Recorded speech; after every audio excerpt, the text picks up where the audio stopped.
আসসালামু আলাইকুম, সবাই কেমন আছো? আমাদের পূজার ছুটির পর আবার ক্লাস শুরু হয়েছে। কালকে আবার তোমাদের অনেকের রেজাল্ট আছে, তোমরা সবাই টেনশনে আছো।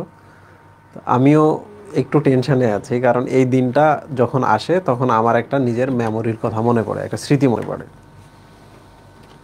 ইন্টারমিডিয়েটে এবং এসএসসি রেজাল্টের দুই সময় কিন্তু দুইটা স্মৃতি আছে আমার। তো তোমরা আসো সবাই, আমি বলতেছি, খারাপ লাগবে না।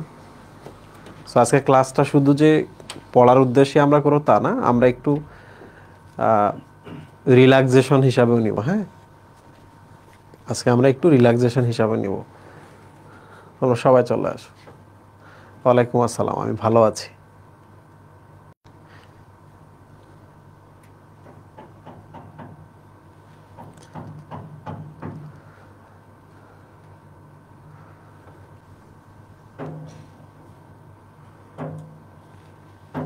আমার যখন রেজাল্ট হয়েছিল, আমরা দুই ফ্রেন্ড মিলেই একসাথে অ্যাকচুয়ালি পড়ালেখা করতাম। তো এসএসসি কিংবা এইচএসসি, আমি এখন ইন্টারের রেজাল্টটা আমি ম্যাচ করতে পারছি না। কোথায় এটা রেজাল্ট নিয়েছিলাম আমি ভুলে গেছি। বাট এই সময় তো আমি মেডিকেল প্রিপারেশন নিচ্ছিলাম। তো প্রিপারেশন সব কিছু বন্ধ হয়ে গেছিলো। হ্যাঁ, টেনশনের কারণে সব কিছুই আমি নিতে পারতেছিলাম না, না পড়তে পারতেছিলাম না, কিছু করতে পারতেছিলাম। সো এইসব বইলা তো লাভ নাই যে চিন্তা করো না আগামীকাল কী রেজাল্ট হবে হবে। এটা খুব ইউজুয়াল প্রসেস। আর বাসার উপরে কাজ চলতেছে, তো একটু শব্দ হবে। হ্যাঁ, তো দুই ফ্রেন্ড মিলে আমরা মোবাইল ফোনের মধ্যে মেসেজ করলে তখন রেজাল্ট পাওয়া যেত, টেলিটকে মেসেজ করতে হইতো। ওকে, তো টেলিটকে মেসেজ করছি। আমার ফ্রেন্ডেরটা প্রথমে করা হলো একই ফোন থেকে, ওর রেজাল্ট চলে আসলো। জিপিএ 5 পাইছে ইন্টারমিডিয়েটে। তো জিপিএ 5 সে সময় কিন্তু অনেক কঠিন ছিল, বুঝছো, খুব কম মানুষ পাইতো, 2009 সালের কথা বলতেছি। এরপর আমারটাও পাঠানো হইলো, আমার A+। হ্যাঁ, দুইজন খুব হাসাহাসি নাচানাচি করতেছি, কিন্তু হঠাৎ করে মনে পড়লো যে আমার রেজাল্টে আমার নামটা কেন নাই। তখন মনে পড়লো যে ওরে রেজাল্ট আমরা দুইবার নিছি, নিয়ে ও আমি দুইজনে আনন্দ করতেছি, A+-এর আনন্দ। তো পরে তো আমি আমার রেজাল্ট নিতে আর সাহস পাই না, যদি A+ না হয় তাহলে কী হবে। তো তারপর আবার আমরা মেসেজ করলাম, সামহাও আসছে A+। তো এই ছিল একটা হিস্ট্রি। তো টেনশন হবে, হ্যাঁ, টেনশন হবে। এই টেনশনগুলোকে টেনশন হিসাবেই নাও, এর লাইফের খুব নর্মাল একটা পার্ট। যে আমার জীবনে একটা গুরুত্বপূর্ণ জিনিসের রেজাল্ট আগামীকালকে হবে, যেটা আমি দেখতে পাচ্ছি না, সেটা নিয়ে টেনশন হবেই, টেনশন হবে। এটা খুবই গুরুত্বপূর্ণ। ওকে, টেনশন হলে টেনশন নাও। আর আমরা আজকে ক্লাসটা আস্তে ধীরে সহজভাবে শেষ করব। দুইটা চ্যাপ্টার আজকে আমরা পড়ানোর ট্রাই করব, যদি পসিবল হয়। না হলে আমরা পরের ক্লাসে শেষ করব, ঠিক আছে? তো এইটাতে আমি যেটা করছি সেটা হলো স্লাইড করি নাই। হ্যাঁ, কারণ স্লাইড করলে অল্প একটু পড়া, যে কারণে আমি এইটা করছি। তোমাদের বই যদি থাকে সাথে, তো তোমরা বইটাও বের করতে পারো। এই যে পুরো জায়গাটাতে কিন্তু দুইটা তথ্য আছে, যে তথ্য দুটো পরীক্ষায় আসে। একটা হলো আব্রাহাম ট্রেমলে, আর একটা হচ্ছে ক্যারোলাস লিনিয়াস। মনে রাখবা, আব্রাহাম ট্রেমলে দুইটা জিনিস করছে। উনি হাইড্রা আবিষ্কার করছে, আবিষ্কারক। এবং হাইড্রা যে কেটে গেলে আবার ঠিক হয়ে যায়, রিজেনারেশন আর কি, পুনরুৎপত্তি, এইটার আবিষ্কারক, ঠিক আছে? আর ক্যারোলাস লিনিয়াস তো সব জায়গায় শুধু নামই দিছে, তাই না? নামকরণ, দ্বিপদ নামকরণ। সো ও শুধু নাম দিছে, এই যে দেখো, নাম দেন। সো আমাদের পড়া এখানে শেষ, এখানে আর তেমন কিছু নাই।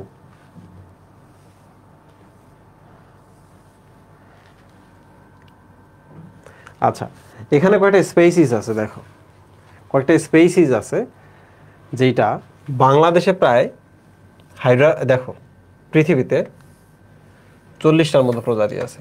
ওকে, বাংলাদেশে কিন্তু 3 ধরনের। এই জিনিসটা একটু দেখো, পৃথিবীতে 40 ধরনের, বাংলাদেশে 3 ধরনের। তো এখন আমরা যেটা করব, আমরা নাম দেখব। বর্ণহীন একটা হাইড্রা, বাদামি বর্ণের একটা হাইড্রা, সবুজ বর্ণের একটা হাইড্রা। দেখো যেটা সবুজ বর্ণের সেইটার মধ্যে কিন্তু ডাবল এস আছে, মনে রাখবা। ডাবল এস মিনস সবুজ, এইভাবে মনে রাখবা, ঠিক আছে? যদি এটা মনে না রাখতে পারো, এই যে এখানে দেখবা ক্লোরো। ক্লোরো মানে কি? গ্রিন না? ক্লোরো মানে গ্রিন না? গ্রিন বা সবুজ, ঠিক আছে? আচ্ছা, এই যে দেখো তোমরা বাজারে যে ফুচকা খাও, ফুচকা, তোমরা আমাকে বলো তো ফুচকা কি বাদামি না? বাদামের মতো কালার না? ফুচকার ওই পাঁপড়গুলো যেগুলো গোল গোল যেগুলো, তো হাইড্রা ফুচকা যদি কখনোই আসে তাহলে পাঁপড়গুলোর কথা মনে করবা, ঠিক আছে? ওকে, সো হাইড্রা ফুচকা, আর একটা হাইড্রা ভিরিডিস, আর হচ্ছে হাইড্রা ভালগারিস, যেটা আমরা পড়ি এটা কিন্তু ইউজুয়ালি বর্ণহীন। কি এটা? বর্ণহীন, ঠিক আছে? তো বর্ণহীন দেখার পর আমরা বলি বাহ। কি বলি? বাহ, জিনিসটা বর্ণহীন, বাহ, বাদামি হলুদ, বাদামি হলুদ। সো হাইড্রা বলতো যদি বর্ণহীন হয়, আসলে যদি বর্ণহীন হয়, সে যদি লাল খাবার খায় তার কালার কি হবে? লাল। নীল খাবার খাইলে নীল, সবুজ খাবার খাইলে সবুজ। বিভিন্ন খাবারের উপর বেসিস করে তার কালার চেঞ্জ হয়। ওকে, ঠিক আছে? আচ্ছা, এবার চলে আসি হাইড্রা। এগুলো খুব সহজ, মুক্তজীবী প্রাণী, কারোর উপর নির্ভর করে না, নিজের খাদ্য নিজেই শেয়ার করতে পারে, তারপর একা থাকে পরিবেশের মধ্যে, সব কিছুই।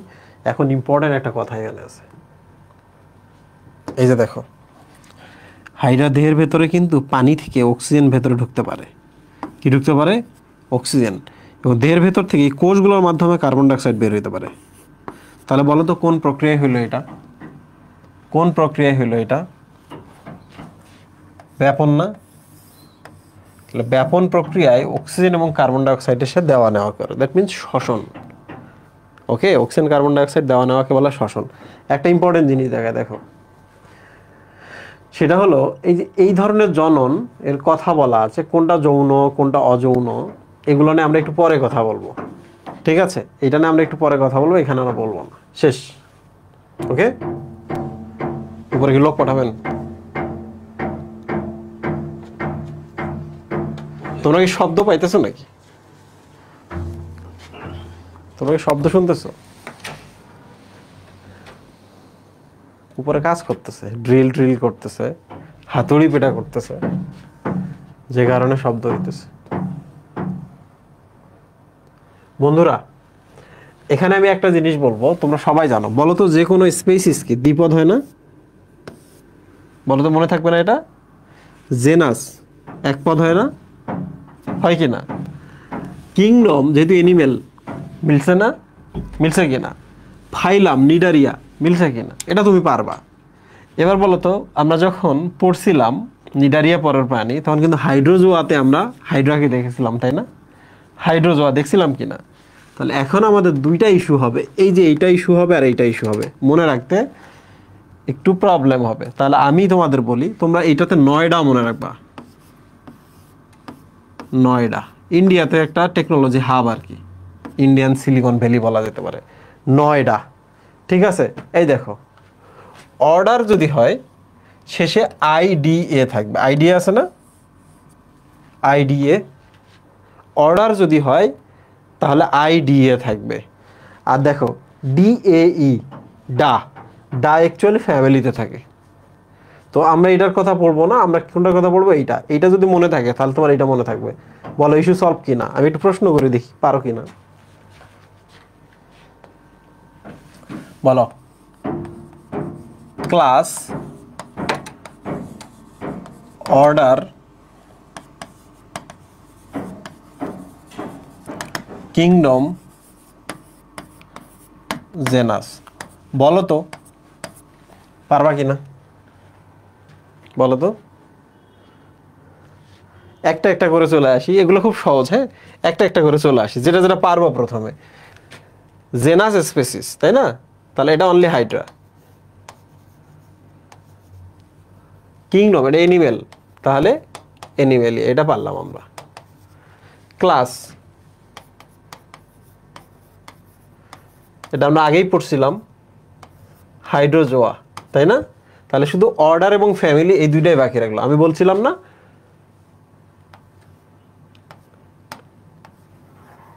এরম থাকবে না, এরম থাকবে না, মিলে গেছেন না? দেখো তো নয়ডা OIDA মিলছে না?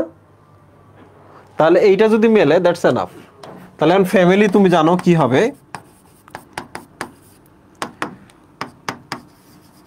এই যে এটা, তাই না? শেষ, প্রবলেম সলভ। আচ্ছা, এখানে কিছু কথাবার্তা বলা আছে, এগুলো রিডিং পড়া, এগুলো তেমন কিছু লাগে না আর কি, এগুলো রিডিং। যেখানে যেখানে প্রবলেম হবে আমি সেই জায়গাগুলো দেখে দিচ্ছি। আচ্ছা, এবার হাইড্রার আমরা বহির্গঠন দেখতেছি না অন্তর্গঠন দেখতেছি বলো তো? যেগুলো দেখতে পাচ্ছি দিস ইজ বহির্গঠন। ওকে, তাহলে সবার আগে আমি চলে আসি। দেখো হাইপো, হাইপো মানে মুখ, সরি নিচে, স্টোমা মানে হচ্ছে মুখ। তাহলে খেয়াল করছো এদের শরীর যদি এইরকম হয়, এই যে এখানে হচ্ছে মুখটা, তাহলে বলো তো এই লেয়ারের থেকে একটু নিচে না মুখটা, এই যে মুখটা একটু নিচে না, এই জন্য এটার নাম হচ্ছে হাইপোস্টম, মানে একটু গভীর মুখ, নিচে থাকে এই মুখটা। ঠিক আছে, সো ওইটাই এরকম সংকোচন প্রসারণ হয়ে খাবার টাবার নেয় আর কি, ওইটাতেই খাবার ঢোকে, ওইটাতেই খাবার বের হয়। শেষ। দেহকাণ্ড, এই যে মানুষের গলা থেকে শুরু করে কোমর পর্যন্ত এটাকে কিন্তু ট্রাঙ্ক বা দেহকাণ্ড বলে, জানো তোমরা এটা? এই কাণ্ড থেকে দেখো আমাদের হাত, মাথা, পা তৈরি হয়েছে। সো দিস ইজ দেহকাণ্ড অর ট্রাঙ্ক, এই যে এখান থেকে শুরু করে তলদেশ পর্যন্ত। সো দেখো হাইপোস্টমের চারপাশে কর্ষিকা আছে, এইটা কিন্তু জানতে হবে। কর্ষিকার সংখ্যা থেকে প্রশ্ন আসছিল, 6 থেকে 10টি, 6 থেকে 10টি কর্ষিকা থাকে। ঠিক আছে, মানে 1 হালির থেকে বেশি আর কি, আবার 2 হালির থেকে, সরি 6টা কি হাফ ডজন, মানে হাফ ডজন থেকে শুরু করে 2 ডজনের 2টা কম, 12টা 1 ডজন। সরি সরি, এদিকে আসো। এইগুলা কি বলতো? এই যে এগুলা উঁচু উঁচু গুলা বলতো কি? এগুলো তো ব্যাটারি। কি এগুলা? This are battery. তুমি জানো ব্যাটারি কেন বলা হয় এগুলাকে?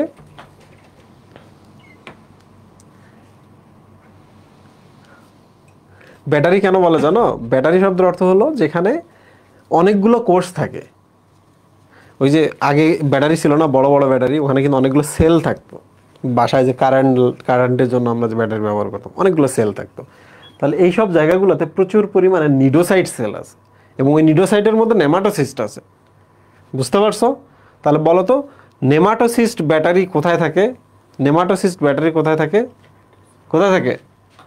প্রশ্ন আসবে কিন্তু। দেহকাণ্ড, পাদশক্তি, হাইপোস্টম না কর্ষিকা? কর্ষিকাতে থাকে।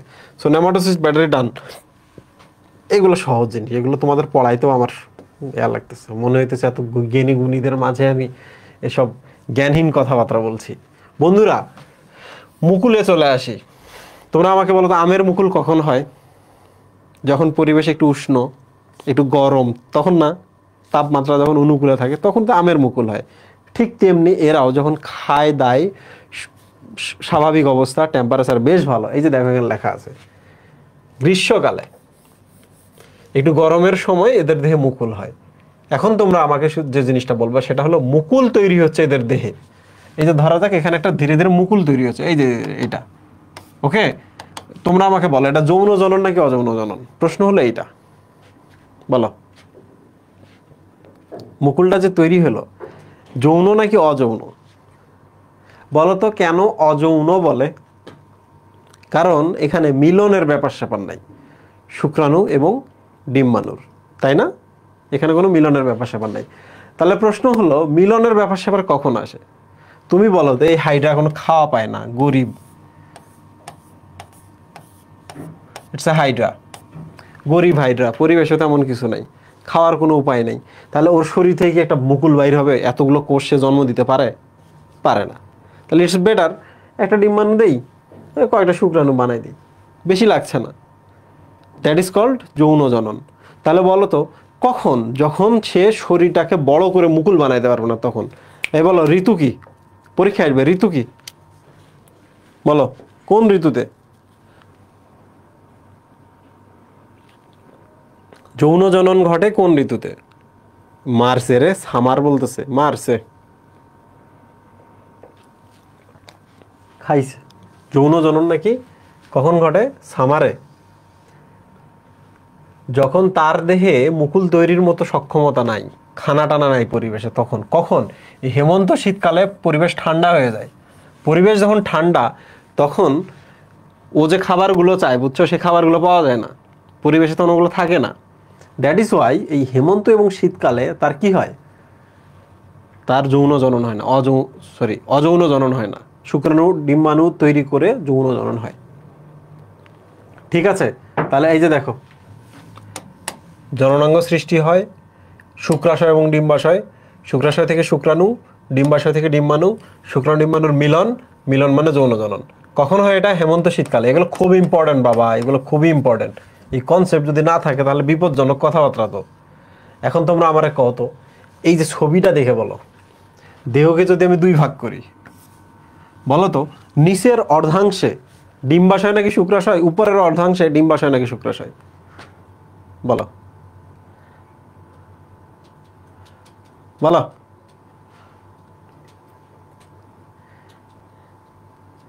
নিচে ডিম্বাশয়, উপরে শুক্রাশয়, বুঝছো? নিচে কেন ডিম্বাশয় জানো? বলি, ও যে খায় না, খাবারগুলো বেশিরভাগ নিচে সেটেল হওয়া শুরু করে, নিচের দিকে আসে। আর ডিম্বাশয়ের ডিম্বাণু তৈরি করতে কিন্তু অনেক খাবার লাগে, এই জন্য নিচে। আর শুক্রাণু তো সব সময় গরিব, শুক্রাশয় উপরে। ওকে, ডান। আচ্ছা তোমরা আমাকে বলো তো, এখান থেকে যদি একটা ডিম্বাণু বের হয় কোনো কারণে, এখান থেকে যদি একটা শুক্রাণু বের হয়, এরা কি মিলিত হবে? বলো তো, বলো তো। মিলিত হবে না। তার মানে এদের নিজেদের শুক্রাণু দ্বারা নিজের ডিম্বাণু মিলন হয় না। দিস ইজ কল্ড স্বনিষেক হয় না, স্বনিষেক হয় না। পড়া শেষ তো, এই চ্যাপ্টার আর পড়াই নেই, চ্যাপ্টার পড়া শেষ।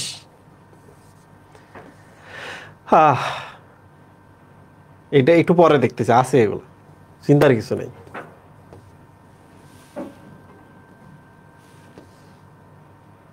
বন্ধুরা বলো তো, এই পরের প্রাণীটা কোন ফাইলামের?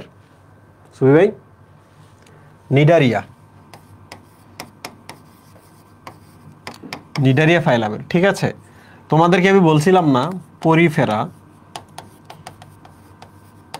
Cnidaria, Platyhelminthes, nematoda. দেখেন মজার জিনিসটা, পর্ব 1 স্তরী বা স্তরবিহীন,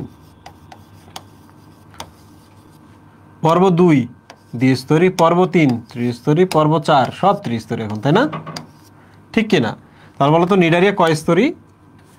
দ্বিস্তরী। এই যে দেখো তোমরা এখানে, এই যে বাইরের দিকের কোষগুলোকে বলা হচ্ছে এপিডার্মিস। বয়স্ক অবস্থায় কিন্তু আর অ্যাক্টোডার্ম বলে না, পরিণত হয়ে গেলে অ্যাক্টোডার্ম যেটা, সেটার নাম এপিডার্মিস, আর ভেতরে যেটা আছে সেটার নাম এন্ডোডার্মিস। তো তোমরা আমাকে কও, এই যে দুইটা লেয়ার যে আছে, এই প্রাণীটা যখন এইরকম এরকম করবে, তখন ঘর্ষণ হবে না দুইটা লেয়ারের মধ্যে? এই লেয়ার আর এই লেয়ার, ঘর্ষণকে প্রতিহত করার জন্য মাঝখানে, মেজো মানে মাঝখানে আঠালো জেলির মতো গ্লু থাকে, মাঝখানে গ্লু থাকে। That is why this is called mesoglea. Okay, done. আচ্ছা, তো তোমাদের একটা আমি প্রশ্ন দিই, দেখি পারো কিনা। এগুলো আমি পড়াইছিলাম আগে। একটা প্রশ্ন দিই, দেখি পারো কিনা। সেটা হলো,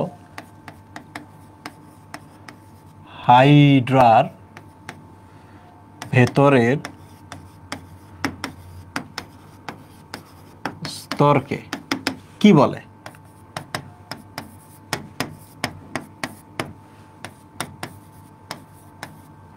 এন্ডোডার্ম,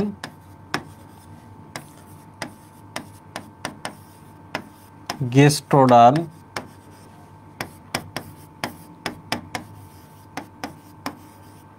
এপিডার্মিস, এন্ডোডার্মিস। আনসার বলো, আনসার বলো, আনসার বলো সবাই। দেখছেন একই ক্লাসের মধ্যে, কারণ এর কারণ হচ্ছে এদের অনেকেই ক্লাস করেনি আগে। প্রথম যে আমি চ্যাপ্টারটা পড়াইছিলাম ওরা পাত্তাই দেয়নি, পরীক্ষায় গিয়ে সবার আগে ওরা ধরা খাবে। এই দেখ এদিকে, ডার্ম কথাটা বড় হলে বলা হয়, সরি ডার্ম কথাটা ছোট থাকায় থাকে, ঠিক আছে? তাহলে যখন আমি হাইড্রার ভেতরের স্তর বলছি তাহলে এটা বড় হাইড্রা, এটা পরিণত হাইড্রা, পরিণত হাইড্রা, ঠিক আছে? তাহলে ডার্মিস বলতে হবে। কি বলতে হবে? ডার্মিস। তাহলে এখানে ডার্মিস নাই, তাহলে এটা না। এখানে ডার্ম আছে, এটা বাচ্চাকালে, সো এটাও না। এপিডার্মিস এটা হ্যাঁ, বাট বলছি কি ভেতরের, তাহলে বাইরের, রাইট? এন্ডোডার্মিস ভেতরে যেহেতু থাকে, ডার্মিস কথাটা আছে, তাহলে ডার্মিসটা ভেতরের, ঠিক আছে? এন্ডোডার্মিস আরেকটার নাম কি বলতো? গ্যাস্ট্রোডার্মিস, বলতো এটা ঠিক আছে না? তাহলে আবার লিখে রাখো, ডার্ম কথাটা ভ্রূণ দশায় আর ডার্মিস কথাটা পরিণত হলে। মনে থাকবে? তাই মনে থাকবে? মনে থাকবে? ডান, ভেরি গুড। ভার্সিটি কোশ্চেনগুলো না মানে কোনো রিলেটেবল না, হুট করে এখান থেকে ওখান থেকে প্রশ্ন আসে, যে কারণে রিলেট করা একটু মুশকিল, বাট প্রশ্ন খুব সহজ। মেডিকেলের কোশ্চেন কিন্তু এখন কঠিন, ভার্সিটি কোশ্চেন অনেক সহজ। কিছু কোশ্চেন আছে যে কোশ্চেনগুলো হচ্ছে হাঁকাও দিয়ে রাখে, দরকার নেই, তাই না? সকালবেলা দিয়ে রাখছে যে আমাদের অক্সিপিটাল অস্থিটি কোথায় থাকে? করটিকায়। আরেকটা টাইমের স্টুডেন্টকে আবার দিয়ে রাখছে ফ্রন্টাল অস্থি কোথায় থাকে? করটিকায়। আরেকটা টাইম আবার আরেকটা সেটের মধ্যে দিয়ে রাখছে যে টেম্পোরাল অস্থি কোথায় থাকে? করটিকায়। এগুলো কি? এগুলো প্রশ্ন হইল? এগুলো কোনো প্রশ্নই না। আচ্ছা বন্ধুরা, বলো তো, দেহের এই যে বাইরের দিকে কোষ এবং ভেতরের দিকে কোষ থাকে, হ্যাঁ? আরে বাপ, বাইরের দিকের কোষ হলো এগুলা, হ্যাঁ? বাইরের দিকের কোষ হলো এগুলা, ভেতরের দিকের কোষ হলো এগুলা। তো তাহলে বলো তো, এগুলো কি বাইরের দিকের কোষ না? এগুলো ভেতরের দিকের কোষ না? তোমরা আমাকে বলো, শুক্রাণু যদি থাকে বাইরের দিকে উৎপন্ন হবে না? তাহলে জনন কোষ কি বাইরে থেকে উৎপন্ন হবে কিনা, নাকি ভেতরের দিকে থাকবে? তাহলে তো হজম হয়ে যাবে, নিজের শুক্রাণু নিজেই হজম করে ফেলবে। ওকে, আবার বলো তো, নিডোসাইট তো আক্রমণ করে না? তাহলে বাইরের দিকে থাকবে না? নিডোসাইট আক্রমণ করে কিনা? তাহলে ভেতরে যদি থাকে তাহলে এই দেয়ালকে আক্রমণ করবে, এই দেয়ালকে আক্রমণ করবে, নিজের বিষে নিজেই মারা যাবে। সো প্রিয় স্টুডেন্ট, বাইরের কোষ এবং ভেতরের কোষ যদি আমরা চিন্তা করি তাহলে একটা জিনিস মনে রাখতে হবে, সেটা হলো বাইরে কোষের সংখ্যা বেশি, ভেতরে কোষের সংখ্যা কম। এই দেন 5 ধরনের, এখানে আছে 7 ধরনের। তাহলে ভেতরে আসলে কোন কোন কোষ নাই? জনন কোষ এবং নিউক্লিওসাইড, এই 6 এবং 7টা দেখেন এখানে 6, 0, 7, 0, এই দুটো নাই, ঠিক না? কি নাই? যোনি নাই, যোনি নাই।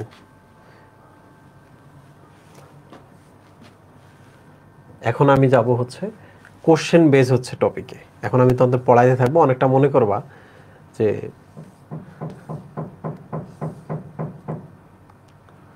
আমি এখন তোমাদের কোশ্চেন করব, তোমরা আগাইতে থাকবা, দেখবা কোশ্চেনের আনসার পাইতে পাইতে তোমাদের পড়া শেষ হয়ে গেছে। ওকে, বলো তো, আবরণী কোষটার নাম কি? হাইড্রার দেহের বাইরে থাকে আবরণী কোষটার ফুল নাম কি? বলো বলো, ফুল নামটা কি? পেশি আবরণী না? পেশি আবরণী। তাহলে দেখো তো, পেশি যেহেতু বলছি, তাহলে এই কোষগুলো সংকোচন প্রসারণ করতে পারে না? সংকোচন প্রসারণ যদি করতে পারে তাহলে সেখানে অ্যাক্টিন মায়োসিন থাকার কথা না, আমাদের পেশির মতো। খেয়াল করে দেখো, ওদের অ্যাক্টিন এবং মায়োসিন নাই, বাট একটা আছে, মায়োনিম। কি আছে? মায়োনিম। এই যে দেখো একটা সুতা, এই যে দেখছো,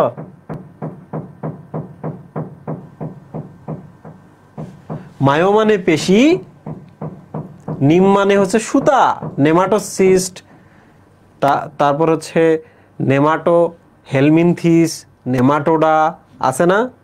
তাহলে যেহেতু এগুলো পেশি আবরণী কোষ, তাহলে এখানে কি আছে? মায়োনিম, পেশি কোষের ভেতরে থাকা সুতা। ডান। তাহলে আমরা মায়োনিমটা শেষ করলাম। এই যে দেখো, ঠিক আছে। তোমরা আমাকে বলো তো, এই প্রাণীটার উপরে যদি কিউটিকলের লেয়ার থাকে, সব প্রাণীর উপরে কিউটিকলের লেয়ার থাকে, হ্যাঁ, তোমরা আমাকে কও কিউটিকলের যদি লেয়ার থাকে, এই কিউটিকলটা কে ক্ষরণ করবে বলো তো? পেশি আবরণী কোষগুলো কিউটিকলটা ক্ষরণ করবে না? ইয়েস। তাহলে মনে রাখবা, এই কোষগুলো হচ্ছে কি করে? কিউটিকল ক্ষরণ করে। আচ্ছা, আবার বলো তো, উপরে একটু মিউকাস থাকলে ভালো না? পানির মধ্যে চলাচল সহজ হবে না? পানির মধ্যে ফ্রিকশন কম হবে না? তাহলে আবার বলো তো, মিউকাসকে ক্ষরণ করে? এরাই করে। পেশি আবরণী কোষটা দিয়ে একটু খেয়াল করো। এক, এরাই আবরণী কোষ, এরাই পেশি কোষ। পেশি কোষ হওয়ার জন্য এদের মায়োনিম থাকে। দেহের উপরে যেহেতু কিউটিকল মিউকাস রাখতে হয়, এরাই কিউটিকল এবং মিউকাস ক্ষরণ করে। তোমরা কি বুঝতে পারছো? আর কোষগুলো চেহারা দেখে বলো তো, এই যে এই কোষটার দিকে তাকাও, অনেকটা এরকম না? এর একটা ফল আছে না? বলতো কিসের মতো? নাশপাতি। কিসের মতো? নাশপাতি আকৃতির কোষ না? ডান। ওকে, ভেরি গুড, ক্লিয়ার।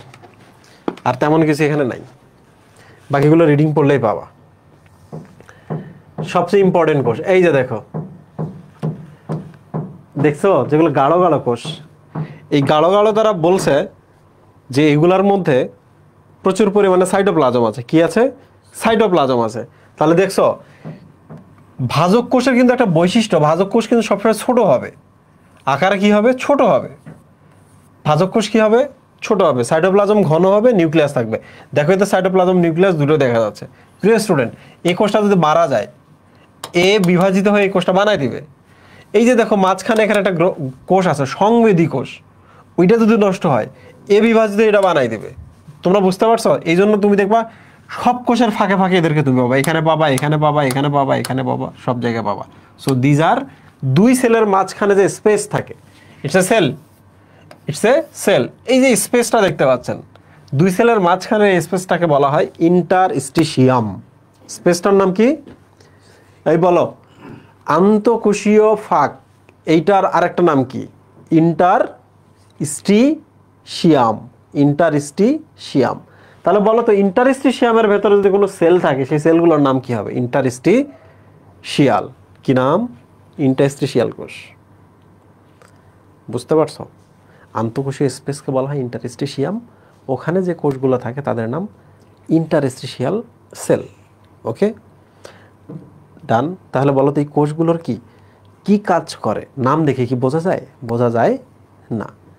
বাট নাম দেখে কি বোঝা যায়? ওরা আসলে থাকে কোথায় এটা বোঝা যায়, তাই তো? এই কোষটার একটা দারুণ কাজ আছে। যদি কোনো কোষ মারা যায়, কোনো অঙ্গ যদি হানি হয়, এই কোষগুলো বিভাজিত হয়ে সেই অঙ্গ, সেই কোষ তৈরি করে দেয়। তাহলে বলো, হাইড্রার পুনরুৎপত্তিতে কোন কোষ দায়ী? বলো, হাইড্রার পুনরুৎপত্তিতে কোন কোষ দেয়? ইন্টারস্টিশিয়াল সেল দেয়। ওকে, আশা করছি সবাই বুঝতে পেরেছ। তাহলে বলো তো, এই জিনিসটাও যদি তুমি কিচ্ছু জানো না, হাইড্রার দেহে একটা বৃদ্ধি এলাকা আছে, তুমি বলো তো, এই গ্রোথ বা বৃদ্ধির কাজটাও কে করে? ইন্টারস্টিশিয়াল সেল করবে না? কোথায় আছে না আছে এটা ভাবার দরকার আছে? আচ্ছা, যাই হোক, তোমাদের এবার একটা জিনিস বলি। So this is Hydra. দেখো, ভালো করে দেখো, দিস ইজ হাইড্রা। এই যে এখানে একটা লেয়ার আছে, বুঝছো? দিস ইজ গ্রোথ অঞ্চল, গ্রোথ রেজিয়ন। তাহলে বলো তো, হাইড্রাটা কি? এই জায়গায় যদি বিভাজন হয়, নিচের দিকে কিছু কোষ বাড়বে, উপরের দিকে কোষ বাড়বে, তাহলে এই হাইড্রাটা কি ধীরে ধীরে ধীরে লম্বা হবে না? বলো তো, হবে কি না? তাহলে এটা গ্রোথ অঞ্চল। আমাদের গ্রোথ অঞ্চল কিন্তু এই যে এখানে থাকে, বুঝছো? এই যে এখানে থাকে, সরি, এই যে এখানে থাকে, এখানে থাকে, এখানে থাকে, এখানে থাকে। তাহলে হাড্ডিগুলো আরো বড় হয়, হাড্ডিগুলো আরো বড় হয়। অনেকের আবার এই গ্রোথ অঞ্চলগুলো কাজ করে না, তারা বেটে হয়। বুঝতে পেরেছো? ঠিক তেমনি এর বৃদ্ধি অঞ্চলটা এই জায়গায়, ঠিক আছে? বৃদ্ধি অঞ্চলটা ওই জায়গায়। বন্ধুরা, ইন্টারস্টিশিয়াল সেলের ক্ষেত্রে কয়েকটা কথা আছে, এটা জানতে হবে। এক, এরা সব কিছু সৃষ্টিতে অংশ নেয়, ঠিক আছে? যে কোনো ধরনের কোষে পরিণত হইতে পারে, ঠিক আছে? এমনকি ওদের শরীরের ভেতরে সিলেন্ডারনে যদি কোনো কিছু নষ্ট হয়ে যায় সেইটাকে পুনর্গঠন করে, এগুলো সহজে পাওয়া যায়। দ্যাট মিনস এরা অ্যাকচুয়ালি পুনরুৎপত্তিতে বিশেষ ভূমিকা পালন করে। তাহলে বলো তো, হাইড্রার আজকে একটা সেল রিপেয়ার করলাম, কালকে একটা সেল রিপেয়ার করলাম, করতে করতে 45 দিন পর ওই হাইড্রাটা কি আগের হাইড্রা? বলো তো, ওই হাইড্রাটি কি আগের হাইড্রা? না। প্রতি 45 দিন পর পর একটা হাইড্রার দেহের সবগুলো কোষ নতুন কোষে পরিণত হয়। তোমরা কি জানো, কোনো একটি কোষ যদি পাওয়ার থাকে, কোনো একটি কোষে যদি পাওয়ার থাকে বা পটেন্সি থাকে সব কিছু করার, টোটাল কাজ করার, সেই পটেন্সি বা পাওয়ারকে বলা হয় টোটি পটেন্সি। সেই পটেন্সি বা পাওয়ারকে কি বলা হয়? টোটি পটেন্সি। তোমরা কি আমার কথা বুঝতে পারছো? তোমরা কি আমার কথা বুঝতে পারছো? আর পরেরগুলো কি পড়াইতে হবে? পড়াইতে হবে না, এগুলো শুধু রিডিং পড়বা, এগুলোতে কিছু নাই, এগুলো আসে না। আর যদি আসে পারবা, কোনো সমস্যা নেই, এগুলো রিডিং, এগুলোতে কিছু নেই। এখান থেকে যদি প্রশ্ন আসে, ইন্টারস্টিশিয়াল সেল মনে রাখবা, প্রশ্ন আসলে ইন্টারস্টিশিয়াল সেল। তাহলে যদি বলো তো দ্বিতীয় প্রশ্ন কোথা থেকে আসবে? বলো তো দ্বিতীয় প্রশ্ন কোথা থেকে আসবে? নিডোসাইট। তাহলে 3 নম্বর প্রশ্ন কোথা থেকে আসবে? 3 নম্বর প্রশ্ন কোথা থেকে আসবে ভাই? পেশি আবরণী কোষ। ঠিক আছে, তাহলে 1 নম্বর হচ্ছে ইন্টারস্টিশিয়াল সেল, 2 নম্বর হচ্ছে নিডোসাইট ও নেমাটোসিস্ট, 3 নম্বর হচ্ছে পেশি আবরণী কোষ। প্রিয় স্টুডেন্ট, তোমরা সবাই নিডোসাইট সম্পর্কে জানো। এখানে শুধু আমি একটা বলি কথা। এই কোষটা ছোট একটা কোষ। এই কোষটা একদিন বড় হয়ে এইরকম হয়েছে, ভেতরে একটা থলিও তৈরি হয়েছে, নিউক্লিয়াসটা একটু এইদিকে চলে গেছে, সাইটোপ্লাজম এখানে। ঠিক আছে, এই কোষটা একটু এইরকম করে সুতা বানাইছে, এখানে ঢাকনি বানাইছে, আর নানা কিছু বানাইছে। ঠিক আছে, তাহলে বলেন তো এটা কি বাচ্চা কোষ না? এটা বড় কোষ না? তাহলে এটার নাম সাইট। ওই কোষটা যখন বাচ্চা ছিল ওটার নাম কি ছিল? ব্লাস্ট। তাহলে দিস ইজ নিডোব্লাস্ট আর দিস ইজ নিডোসাইট।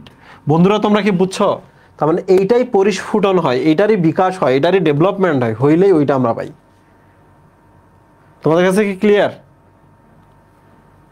জিনিসটা ক্লিয়ার যে নিডোব্লাস্ট অ্যাকচুয়ালি নিডোসাইডের আগের অবস্থা, এইটাই পরিস্ফুটন, এইটার বিকাশ যদি হয় তাহলে আমরা নিডোসাইটটা পাবো। ঠিক আছে বন্ধুরা, আশা করছি এই জায়গায় সবাই বুঝতে পেরেছো। একটু পরে যে গঠন পড়াবো সেই গঠনের মধ্যে এগুলো সব দেওয়া আছে, এগুলো সব দেওয়া আছে।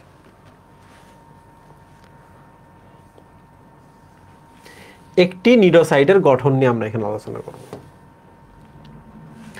এই বলো, নিডো মানে কি জানো? নিডো মানে নিডেল থাকে। ওকে, এই যে দেখো নিডেলটা দেখছো, নিডো মানে নিডেল। এই নিডেলটার নাম কি? নিডোসিল। তাহলে বলো তো নিডোসিলটা কোথা থেকে তৈরি হয়? কি দিয়ে তৈরি হয় বলো তো? সিলিয়া থেকে তৈরি হয়। এই জন্য এই নিডেলটার নাম হচ্ছে নিডোসিল। ঠিক আছে বন্ধুরা, এটা আরেকটা নাম হলো সাইট, আরেকটা নাম সাইট। তাহলে এই যে দেখো এখানে নিউক্লিয়াস আছে, সাইট মানে কোষ, তাহলে কোষের নিউক্লিয়াস আছে। ডান। আচ্ছা প্রিয় স্টুডেন্ট, এটা কিন্তু মনে রাখবা, আবরণ হচ্ছে দ্বিস্তরীয় আবরণ আবৃত। প্রশ্ন হলো দ্বিস্তরীয় আবরণ কি? বুঝতেই পারতেছো, this is fluid mosaic model. দ্বিস্তরী মানে কি? Fluid mosaic model. প্রথম বিশ্বযুদ্ধের আগে ক্লাস শুরু হয়েছে। জি, আজকে কাদের ক্লাস চলতেছে? ভার্সিটি না মেডিকেল? দ্বিতীয় বিশ্বযুদ্ধের আগে ক্লাস শুরু করছে, এই জন্য ভুল লাগেছে। বন্ধুরা একটা জিনিস খেয়াল করো, এখানে এই জায়গা পড়ার সময় সবচেয়ে বেশি ইম্পর্টেন্ট প্রশ্ন হলো নেমাটোসিস্ট। তোমরা বুঝতেই পারতেছো, নেমাটো মানে হলো সুতা। এই যে দেখো সুতাটা এখানে আছে, এই যে বাইর হয়েছে। আর সিস্ট মানে হচ্ছে থলি। এই যে দেখো থলি। তোমরা আমাকে দ্রুত বলো তো এই থলির মধ্যে কি থাকে? কি থাকে বলো তো? হিপনোটক্সিন। কি থাকে? হিপনোটক্সিন। টক্সিন মানে বিষ না? আর হিপনো মানে কি? অবশ করা, ঘুমিয়ে দেওয়া। তাহলে হিপনোটক্সিন একটা বিষ। এই বিষটা তৈরি হয় দুইটা জিনিস নিয়ে, এটা হচ্ছে আমিষ আর একটা ফেনল। কি কি দিয়ে তৈরি হয়? আমিষ প্লাস ফেনল, বইয়ের মধ্যে দেওয়া আছে। তাহলে মোটামুটি ডান। ওকে, এখানে মনে রাখবা বার্ব, বার্ব মানে হচ্ছে এই বড় বড় যে কাঁটাগুলো, এই যে কাঁটাটা বার্ব, আর এই ছোট ছোট ছোট ছোট যে কাঁটাগুলো আছে এগুলোর নাম বারবিওল। কি নাম? বারবিওল। বারবিওল মানে ছোট। ডান। আচ্ছা, এখন এখানে আর কিছু নেই, এবার চলে আসি আমরা ঢাকনিতে। কোথায় আসবো? ঢাকনিতে। এই যে এইটা খুলে বাইরে হয়ে গেছে, এই যে এখানে একটা ঢাকনি আছে, এখানে একটা কি আছে? ঢাকনি। That is call operculum. অপার মানে হচ্ছে উপরে যে থাকতেছে, ঠিক আছে, উপরে যে থাকতেছে। এবার চলে আসি নিডোসিল। এই নিডো মানে কিন্তু কাটা, সিল মানে হচ্ছে যেটা সিলিয়া থেকে আসে। এই দেখছো এখানে লেখা আছে। বলো তো একটা নিডোসিল তৈরিতে কয়টা সিলিয়া লাগে? এই লাইনটা দেখে বলো, একটি নিডোসিল তৈরিতে কয়টি সিলিয়া লাগে?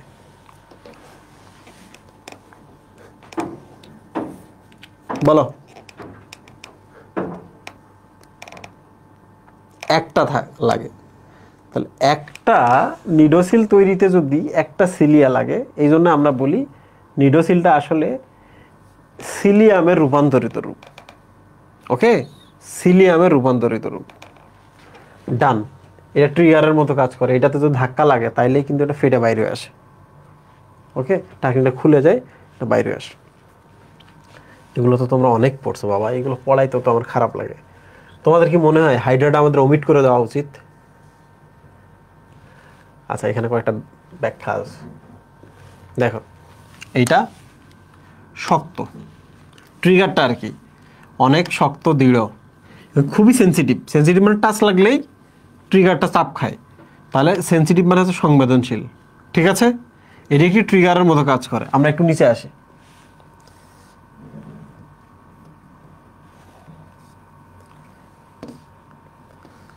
তার আগে কিছু প্রশ্ন করি, দেখি পারে কিনা ওরা। বলো, এতক্ষণ ধরে আমরা যেটা পড়লাম,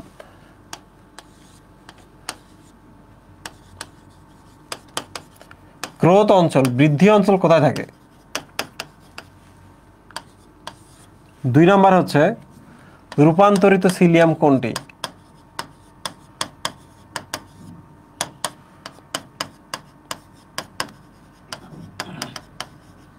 রূপান্তরিত সিলিয়াম কোনটি? 3 নাম্বার হচ্ছে ছোট কাটাকে কি বলে?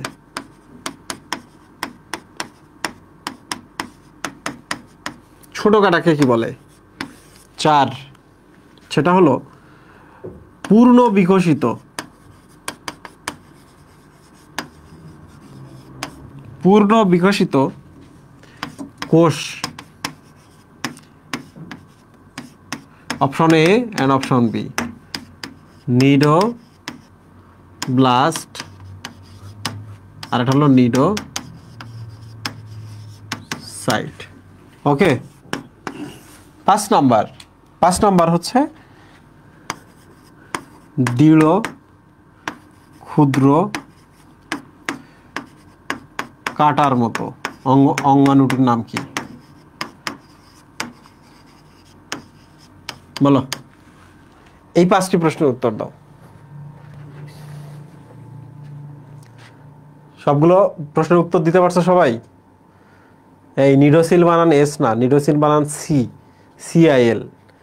তাহলে সিআইএল দেখে বোঝা যায় এটি কোথা থেকে আসছে? সিলিয়াম থেকে আসছে। এই যে দেখো, গ্রোথ অঞ্চল থাকে হাইপোস্টমের নিচে। রূপান্তরিত সিলিয়াম নাম দেখে বোঝা যাচ্ছে নিডো সিল, এই যে সিলিয়াম। ছোট কাটা বারবিওল। পূর্ণ বিকশিত মানে বড় হয়ে গেছে, বড় হওয়া মানে কি? সি। আর বাচ্চা যেগুলো সেগুলো বেবি বা ব্লাস্ট। ঠিক আছে, দৃঢ় ক্ষুদ্র কাটার মতো অঙ্গ, দ্যাট ইজ কল্ড নিডোসিল। ডান।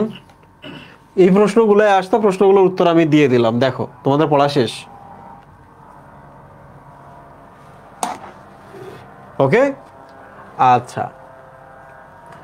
আল্লাহ, উপরে ওরা যে কি করতেছে, ওরা সাইলেন্সার লাগিয়ে ওরা ড্রিল চালাইতেছে। প্রিয় স্টুডেন্ট, এই যে 4 ধরনের আমি এখানে ছবি দেখাবো, এই ছবিগুলো দিয়ে এখানে পড়াটা আমরা শেষ করে দেব। এই বলো তো,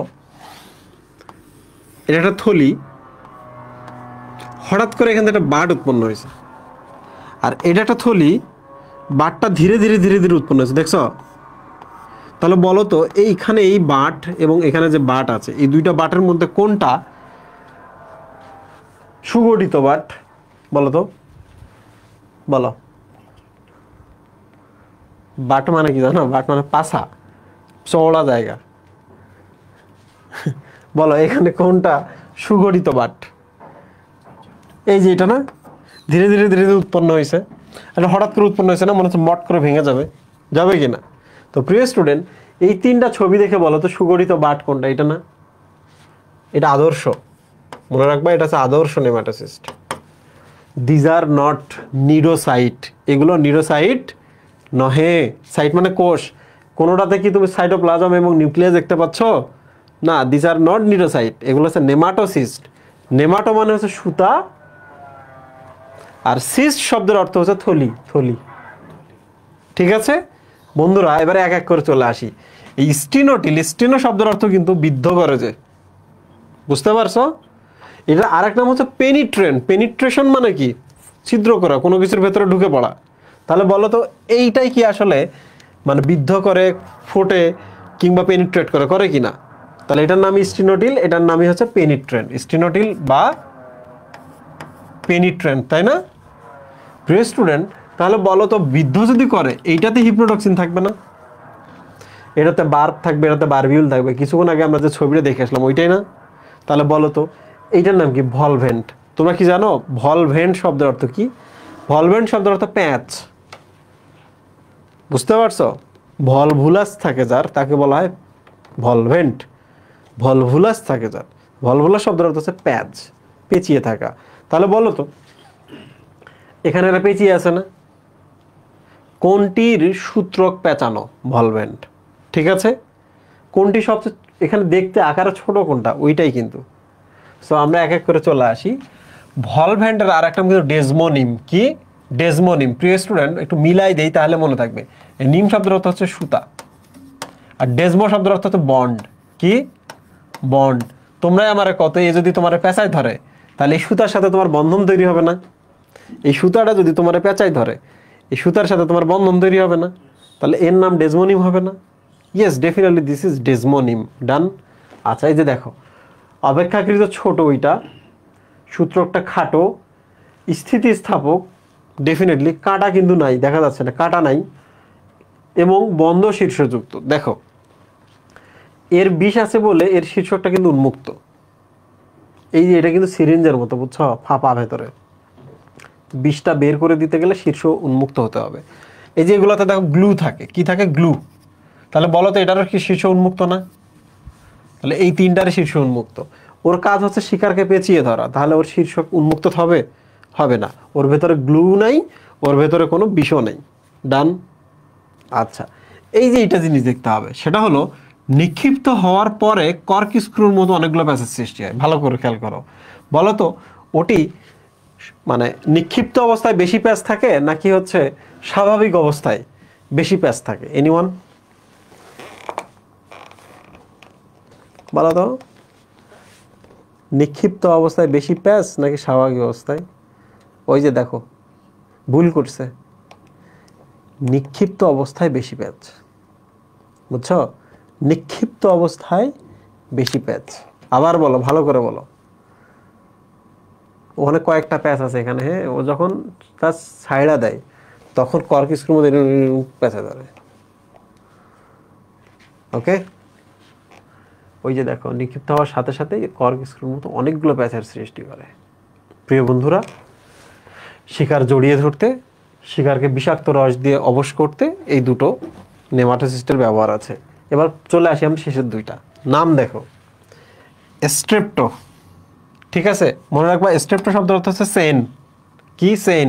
তোমরা আমারে বলো তো এই যে একটার পর একটা চেইনের মতো কি কাঁটাগুলো সজ্জিত না? একটার পর একটা চেইন না?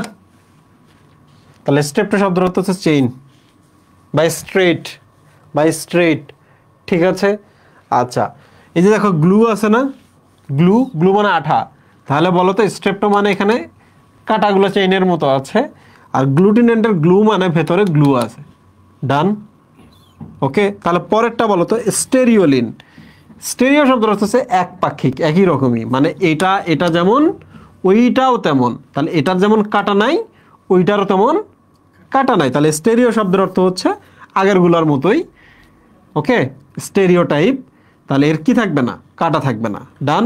বাট এরও কি আছে, গ্লু আছে, ওরও গ্লু থাকে, ঠিক আছে। প্রিয় স্টুডেন্ট, এখানে চলে আসি, হলো ট্রাইকাস। এই ট্রাইকাস বা ট্রাইকোম শব্দের অর্থ কিন্তু লোম, বুঝছো তোমরা? গাছ মূল রোম থাকে না, রোম, ট্রাইকোম মানে হচ্ছে রোম। তাহলে বলো তো ট্রাইকাস শব্দের অর্থ কি? রোম বা চুলের মতো না? তাহলে বলো তো এর কি চুলের মতো আছে না কাটাগুলা? এই জন্য ট্রাইকাস কথাটা আছে। হলো শব্দ হচ্ছে হোল, মানে এখান থেকে শুরু করে এই পর্যন্ত পুরোটা জুড়ে ট্রাইকোম বা চুলের মতো কাটা থাকবে। তাহলে এবার বলো তো এ মানে কি, অ্যাবসেন্ট না? ট্রাইকাস মানে কি, রোম। তাহলে এটাতে রোম বা কাটা অ্যাবসেন্ট, ঠিক আছে, ডান।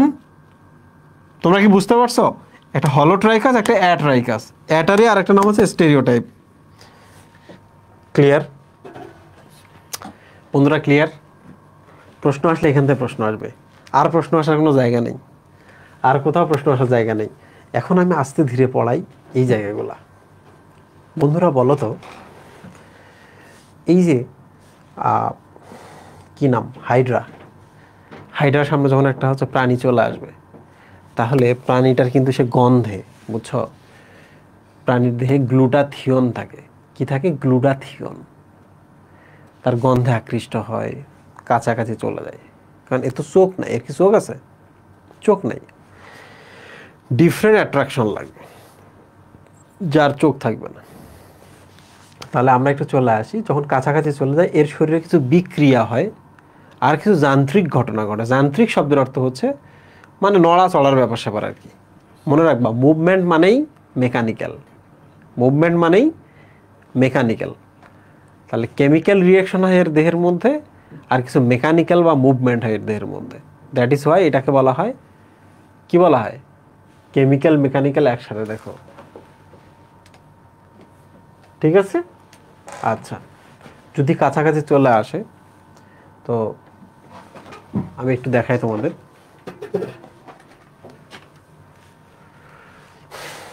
প্রিয় স্টুডেন্ট, কাছাকাছি যদি চলে আসে এর ভেতরে পানি ভেদ্যতা বাড়ে, ভেতরে পানি প্রবেশ করে। কি প্রবেশ করে? পানি ভেতরে প্রবেশ করে। তোমরা আমাকে বলো তো, পানি যদি ভেতরে ঢোকে, হাইড্রো মানে পানি না? স্ট্যাটিক মানে কি, স্থির না? তাহলে পানি ঢুকে ওখানে স্থির হচ্ছে না, তাহলে ভেতরে পানি ঢোকে আর স্থির হয়, পানি ঢোকে আর স্থির হয়, তাহলে একসময় চাপ বাড়বে না? চাপ বাড়বে কি না? এটার নামই হচ্ছে হাইড্রোস্ট্যাটিক চাপ। পানি ঢুকে ওখানে আটকে আছে বলে একটি চাপের সৃষ্টি হলো, that is why this is called hydrostatic চাপ, ঠিক আছে। এই সময় যে ট্রিগারটা আস্তে করে টান দাও, সাই করে বাইরে যাবে। কোনগুলা? এই পানির চাপে এই জিনিসগুলো বের হয়ে যাবে, ঠিক আছে, ডান। এই যে পানিগুলো যে ভেতরে আটকায় রাখতেছে, এই আটকায় রাখে, পানিগুলো যে আটকায় রাখে ওইটা। তোমরা কি জানো না যে লবণ বা আয়ন পানি আটকায়, লবণ বা আয়ন পানি টানে? তাহলে এটা একটা আয়ন, দেখো, glutamate, not glutamic acid, glutamate. তাহলে যখনই কোনো প্রাণী কাছে আসে, ভেতরে ধরা যাক গ্লুটামেট ক্ষরণ হইল, গ্লুটামেটগুলো কি করবে? পানি টেনে নিয়ে আসবে, কারণ দেয়ালের অলরেডি পানি ভেদ্যতা বেড়ে গেছে, ভেতরে পানি আটকাইতে আটকাইতে একসময় পানির একটা চাপ সৃষ্টি হবে, দ্যাট ইজ কল্ড হাইড্রোস্ট্যাটিক চাপ। হাইড্রোস্ট্যাটিক চাপের কারণে যদি কোনো কারণে ট্রিগারটা আস্তে করে টান দাও, সাই করে ভেতর থেকে এই থলির যে সুতাটা আছে, সুতাটা বাইরে হয়ে আসবে আর একটা দেহে গিয়ে বিদ্ধ হবে। তখন এখানকার বিষগুলা সবগুলোই প্রাণীর দেহে চলে যাবে। তোমাদেরকে আমি বোঝাইতে পারছি? এটা তোমাদেরকে বোঝাইতে পারছি?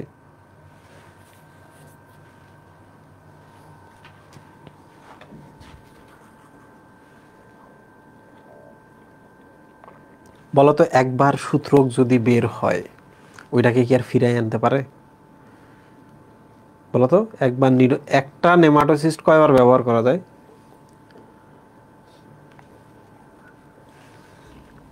একটা নেমাটোসিস্ট জীবনে তুমি একবার ব্যবহার করতে পারবা।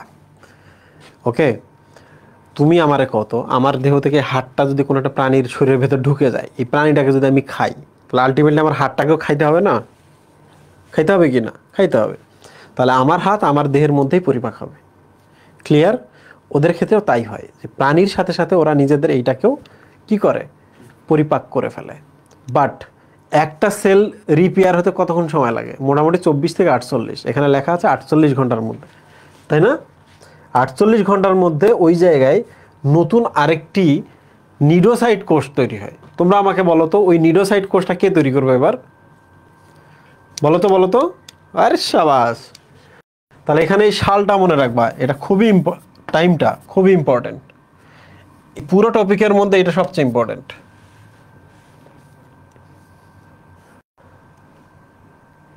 এই পারবা এটা কোষ, সেই কোষের ভেতরে থাকা থলি সুতা ওইটা, তাই না? এটা কোষের ভেতরে থাকে সে। ডান। হ্যাঁ প্রিয় স্টুডেন্ট, এখন তো একটা প্রশ্ন দাঁড়াইলো, আমরা তো হাইড্রার হচ্ছে এই যে বাইরের কোষগুলো দেখলাম এতক্ষণ, তাই না? এবার আমরা ভেতরের কোষগুলো দেখব। তোমরা আমাকে বলো তো এগুলো কি গ্যাস্ট্রোডার্মিসের কোষ নাকি গ্যাস্ট্রোডার্মের কোষ? বলো তো, গ্যাস্ট্রোডার্মিসের নাকি গ্যাস্ট্রোডার্ম? Yes, dermis. প্রিয় স্টুডেন্ট, এখানে জনন কোষ নাই, যোনি নাই, জনন কোষ নাই এবং নিডোসাইট কোষ নাই। তাহলে কি কি আছে? এদিকে পেশি আবরণী কোষ আছে। তাহলে ভেতরের পেশি আবরণী কোষের আরেক নাম হচ্ছে নিউট্রিটিভ সেল বা পুষ্টি কোষ। কারণ কি? কারণ খাবার আসে এখানে, ফুড আসে, ফুডকে ভাঙা, ফুড থেকে পুষ্টিগুলো নেওয়া, সবগুলো এই কাজগুলো এই কোষগুলোই করে। তাহলে এদের নাম কি? পুষ্টি কোষ হবে না? তাহলে বাইরে পেশি আবরণী, বাট ভেতরে এদের নাম পুষ্টি কোষ। ক্লিয়ার? ভেতরেও কি কিছু এরকম কোষ থাকবে না যারা উদ্দীপনা নিবে, এই উদ্দীপনাটা ফিল করলো, করে সারা দেহের মধ্যে পাঠিয়ে দিবে কি না? ভেতরেও কি নিউরন থাকবে না?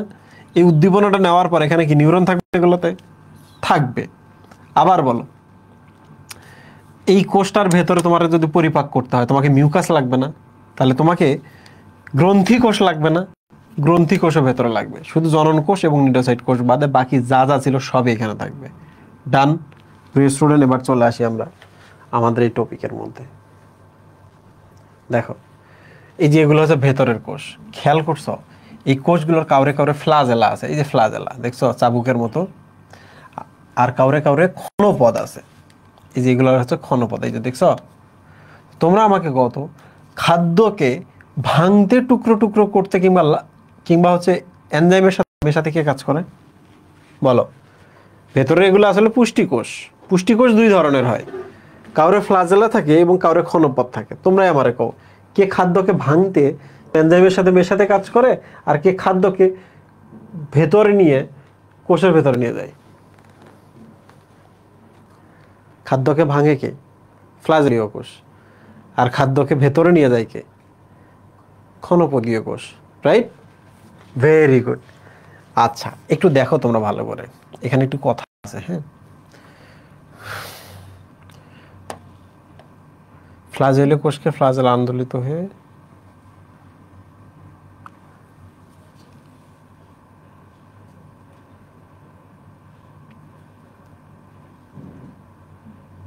নাই, এখানে নাই, এখানে নেই, পরের গুলাতে আছে। প্রিয় স্টুডেন্ট, এবার চলে আসি খাদ্যটা, মনে করে এখানে চলে আসছে ফুডটা। ওকে, তাহলে বলো তো একটা কোষ কি করবে? এখান থেকে বিভিন্ন ধরনের এনজাইম রিলিজ করবে না? করবে কি না? বা বিভিন্ন ধরনের হচ্ছে মিউকাস যদি ক্ষরণ করতে সে করবে না? তাহলে এই কোষগুলোর নাম হচ্ছে গ্রন্থি কোষ। যেই ক্ষরণ করে তার নামে গ্রন্থি কোষ। একটু খেয়াল করে দেখো, গ্রন্থি কোষগুলো কিন্তু বেশ বড়। গ্রন্থি কোষগুলা বেশ বড়। কেন বড় জানো? কারণ পরিপাকের সাথে সবচেয়ে বেশি এরা কানেক্টেড থাকে। ঠিক আছে, এখন প্রশ্ন হলো গ্রন্থি কোষগুলো সবচেয়ে বেশি কোথায় থাকে? দেখো, মূল দেহ এবং হাইপোস্টমে সবচেয়ে বেশি, পদতলে সবচেয়ে কম, কর্ষিকায় অনুপস্থিত। তোমরা আমারে কত, এটা একটা হাইড্রা। হ্যাঁ, গ্রন্থি কোষ যে কি করবে? এর ধরা যায় একটা গ্রন্থি কোষ, বাইরে প্রচুর পরিমাণে মিউকাস বা কিছু ক্ষরণ করতেছে। তাহলে এই জায়গায় সবচেয়ে বেশি থাকবে না? পরিপাক যেহেতু এখান থেকে শুরু হবে, এগুলোতে থাকবে না? থাকবে কি না? কিন্তু খাদ্যটা এই পর্যন্ত আস্তে আস্তে কি পরিপাক হয়ে যাবে না? তাহলে সবচেয়ে কম এখানে থাকবে না? থাকবে কি না?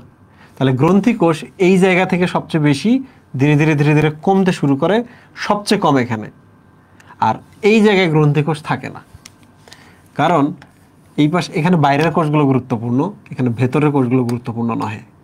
তাহলে বন্ধুরা বলো তো, গ্রন্থি কোষ কোথায়, অ্যাবসেন্ট কোথায়? এটা পরীক্ষায় আসবে। গ্রন্থিকোষ অ্যাবসেন্ট কোথায়?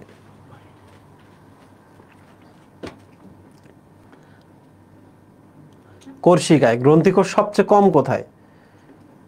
ও আমি তো স্লাইড বের করে দিছি। সো এই জায়গাটা একটু দেখে রাখবা।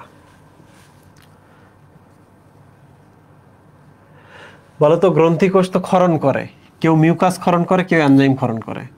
তাহলে বলতো মিউকাস ক্ষরণকারী গ্রন্থিকোষের কাজ কি? খাদ্যকে পিচ্ছিল করা, নরম করা। তাহলে বলতো আমাদের মুখে মিউকাস ক্ষরণ হয় কি না? তাহলে বলতো মিউকাস ক্ষরণকারী গ্রন্থিকোষগুলো মুখের দিকে বেশি থাকবে না? থাকবে কি না?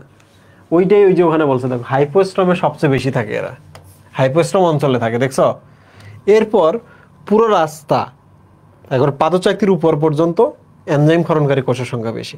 ঠিক আছে স্টুডেন্ট, এখানে আর কোনো কিছু নাই, এগুলো আর লাগবে না। ইন্টারস্টিশিয়াল কোষ আগে যেরকম ছিল ওই রকমই, এখানে কিছু নাই। তাহলে এপিডার্মিস এবং গ্যাস্ট্রোডার্মিসের পার্থক্য পড়বা, যে এখানে 7 ধরনের কোষ, ওখানে 5 ধরনের কোষ। ওরা পরিপাকের সাথে জড়িত, এরা পরিপাকের সাথে জড়িত না। এদের এখানে যেহেতু নিউরোসাইট আসে, এরা আত্মরক্ষায় বা বিভিন্ন শিকার ধরে কাজ করে, ওদের ভেতরে নিউরোসাইট নাই। এদের কিন্তু জনন কোষ আছে, এরা প্রজননে অংশ নেয়, ভেতরে কিন্তু জনন কোষ নাই, প্রজননে অংশ দেয় না। এই ছোট ছোট জিনিসগুলো পার্থক্যগুলো করে ফেলবা। ওকে, নাও মেসোগ্লিয়া। প্রিয় স্টুডেন্ট,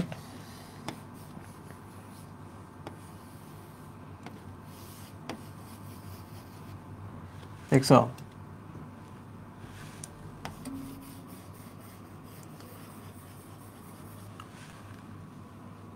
এর মাঝখানে এই যে এই লেয়ারটা আর কি, দিস ইজ মেসোগ্লিয়া। তোমরা আমার একটা কথা কত, মেসোগ্লিয়া মানে কি? গ্লু না? গ্লু মানে কি? আঠা না? আঠা কি সেল? আঠা কি সেল? বলো তো, আঠা কি সেল? না, গ্লু বা আঠা কোনো সেল না।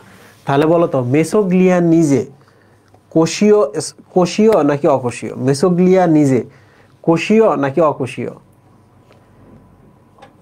বলো তো, মেসোগ্লিয়া নিজে কি? অকোষীয়, রাইট? এবার বন্ধুরা তোমরা একটা জিনিস দেখো তো, এই যে এখান থেকে যদি এই জায়গায় খবর পাঠাইতে চাই, তাহলে এখানে কি নিউরন থাকে না? নিউরন থাকে কিনা? তাহলে এবার বলো তো, মেসোগ্লিয়াতে, মেসোগ্লিয়া নিজে কিন্তু অকোষীয়, ঠিক কিনা? বাট মেসোগ্লিয়াতে, এই অঞ্চলটাতে একটা কোষ থাকে, নাম কি? কি কোষ তুই ভাই? স্নায়ু কোষ। তাহলে বলো মেসোগ্লিয়ায় কোষ অবস্থান করে, কথাটি সত্য না মিথ্যা?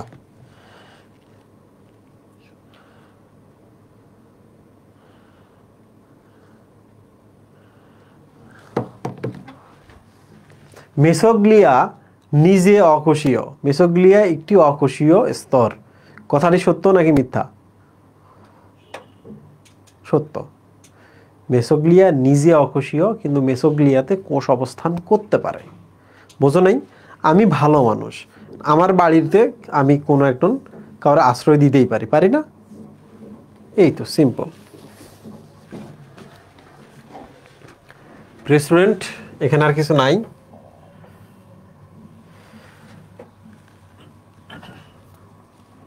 এখানে আর কিছু নাই। এবার আমরা সরাসরি সিলেন্টেরনে চলে আসি। এই বলো, এই যে ভেতরে যে ক্যাভিটিটা আছে, বলো তো ক্যাভিটি মানে কি? সিল না? সিল না?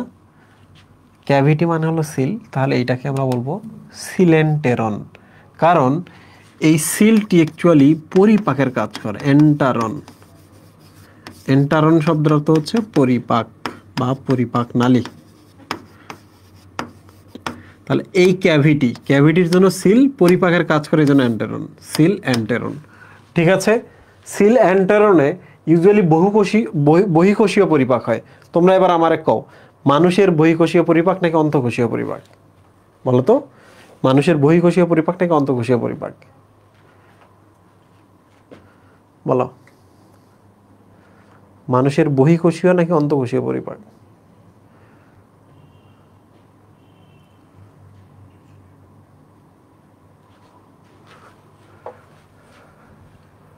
মানুষের বহিঃকোষীয় পরিপাক হয়। এবার বলো হাইড্রার বহিঃকোষীয় নাকি অন্তঃকোষীয়? হাইড্রার বহিঃকোষীয় নাকি অন্তঃকোষীয়? হাইড্রার দুই ধরনেরই পরিপাক হয়, বোথ, রাইট? বন্ধুরা তোমাদের আমি একটা দারুণ জিনিস দেখাই এখানে। বলো তো কোনো একটা গলিতে ঢুকছো, গলিতে ঢোকার পর দেখলা ঢুকতে তো পারলা কিন্তু সামনে গিয়ে গলিটা বন্ধ, এই গলিটাকে আমরা কি চোরা গলি বা অন্ধ গলি বলি না? বলো তো, অন্ধ গলি বলি না? বলি কি না? তাহলে এবার বলো, এই পাশে খাবার ঢোকে আর এই পাশে বের হয়ে যায়, কারণ কি পেছনটা বন্ধ। তাহলে এইটার নাম কি বলো তো? ব্লাইন্ড গাট। ব্লাইন্ড গাট, গাট মানে পরিপাক নালী। ব্লাইন্ড গাট বলবো না? বলবো কি না? ব্লাইন্ড গাট বলা হয়। ঠিক আছে বন্ধুরা, শেষ সিলম আমি তোমাদের পড়িয়েছিলাম।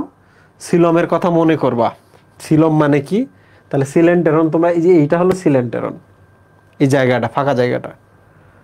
তো তোমাদের আমি ছোটখাটো দুই একটা প্রশ্ন করে দেখি পারো কিনা, তাইলেই বুঝতে পারবো। বলো তো পেরিটোনিয়াম আবৃত মেজোডার্মের ভেতরের স্পেসের নাম কি? পেরিটোনিয়াম আবৃত মেজোডার্মের ভেতরের স্তর। হ্যাঁ, যারা ফার্স্ট ক্লাস করেছে তারা জানে। তোমরা এবার আমাকে বলো তো মেজোডার্ম নহে গ্যাস্ট্রোডার্মিসের বা অ্যান্ডোডার্মিসের ভেতরের স্তরের নাম কি? বলো। সিলেন্টেরন, তাই না? কোনটি পরিপাকে অংশ নেয়? সিলেন্টেরন। সিলম কি পরিপাকে অংশ নেয়? না, সিলম একটা ফাঁকা জায়গা যেখানে বিভিন্ন অঙ্গটঙ্গ বৃদ্ধি পাইলে জায়গা পায় ভবিষ্যতে, ঠিক কি না? এবার বলো ত্রিস্তরী প্রাণীদের কোনটা থাকে আর দ্বিস্তরী প্রাণীদের কোনটা থাকে? বলো। দ্বিস্তরী এবং ত্রিস্তরীদের ক্ষেত্রে কোনটা থাকে? ত্রিস্তরী মানে সিলম থাকবে, এটা দ্বিস্তরী তাহলে সিলেন্টেরন। ঠিক আছে, বাকিগুলো তোমরা বুঝতে পারবা, কোনো প্রবলেম নাই, আশা করছি বুঝতে পেরেছো। আচ্ছা এবার বলো তো আমাকে ভ্রূণ দশায় কোনটা আর পরিণত দশায় কোনটা? পারো কিনা? ভ্রূণ দশায় কোনটা আর পরিণত দশায় কোনটা সিলম এবং সিলেন্টেরনের মধ্যে?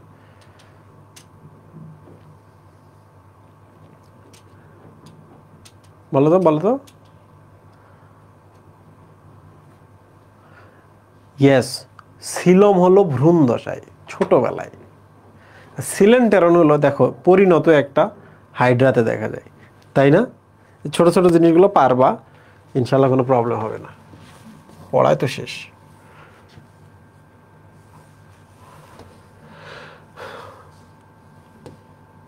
বন্ধুরা হাইড্রার কিন্তু খুব পছন্দের একটা খানা আছে, বুঝছো? এই পছন্দ খানাটা হচ্ছে এক ধরনের প্রাণী যার গায়ের মধ্যে একটা গন্ধ আছে, গ্লুটাথিয়ন। কি নাম? গ্লুটাথিয়ন। এই জিনিসটা হাইড্রাকে আকর্ষণ করে। তো যাই হোক না কেন, গ্লুটাথিয়ন থাকে কাদের জানো? এই যে এই ধরনের প্রাণী যাদের মধ্যে সন্ধি পা আছে। এই যে দেখো না, পাটা কয় ভাগে ভাগ দেখছো? অনেকগুলো ভাগ না, সন্ধিপদ। তাহলে বলো তো হাইড্রা আসলে কাদের খাচ্ছে? প্রাণী খাচ্ছে না? তাহলে হাইড্রা মাংসাশী বা কার্নিভোর, ঠিক না? হাইড্রা যাদেরকে খাচ্ছে তারা সবাই বেশিরভাগই আর্থ্রোপোডা পরের প্রাণী। এই আর্থ্রোপোডা পরের প্রাণীদের ক্ষেত্রে কিন্তু বাইরে একটা কি থাকে বলো তো তোমরা? কাইটিনের একটা আবরণ থাকে না? তোমরা আমরা কত কাইটিনের আবরণ থাকে না?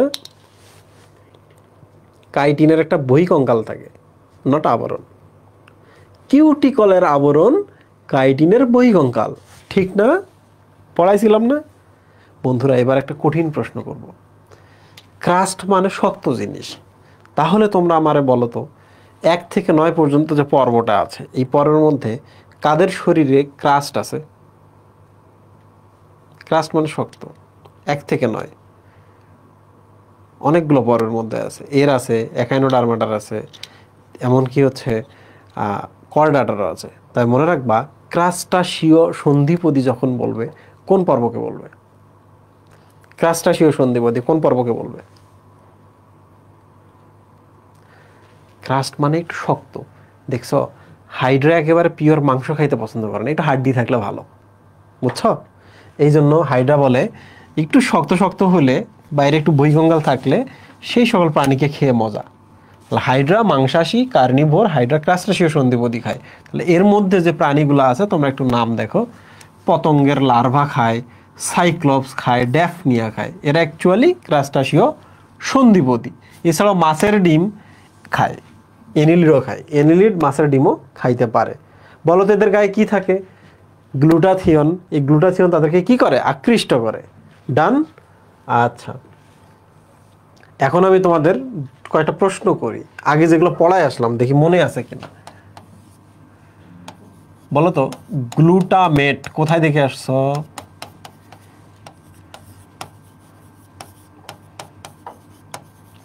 পলিগামা গ্লুটামেট। গ্লুটাথিয়ন কাজ কি বলো তো? 3 ট্রাইকাস আইসো রাইজা। বলো তো কোনটার কথা বলতেছি আমি? 4 কর্ক স্ক্রুর মতো পেঁচিয়ে যায় কোনটি? মতো পেঁচিয়ে যায় কোনটি? 5 নাম্বার হচ্ছে হাইড্রার প্রিয় খাবার কি?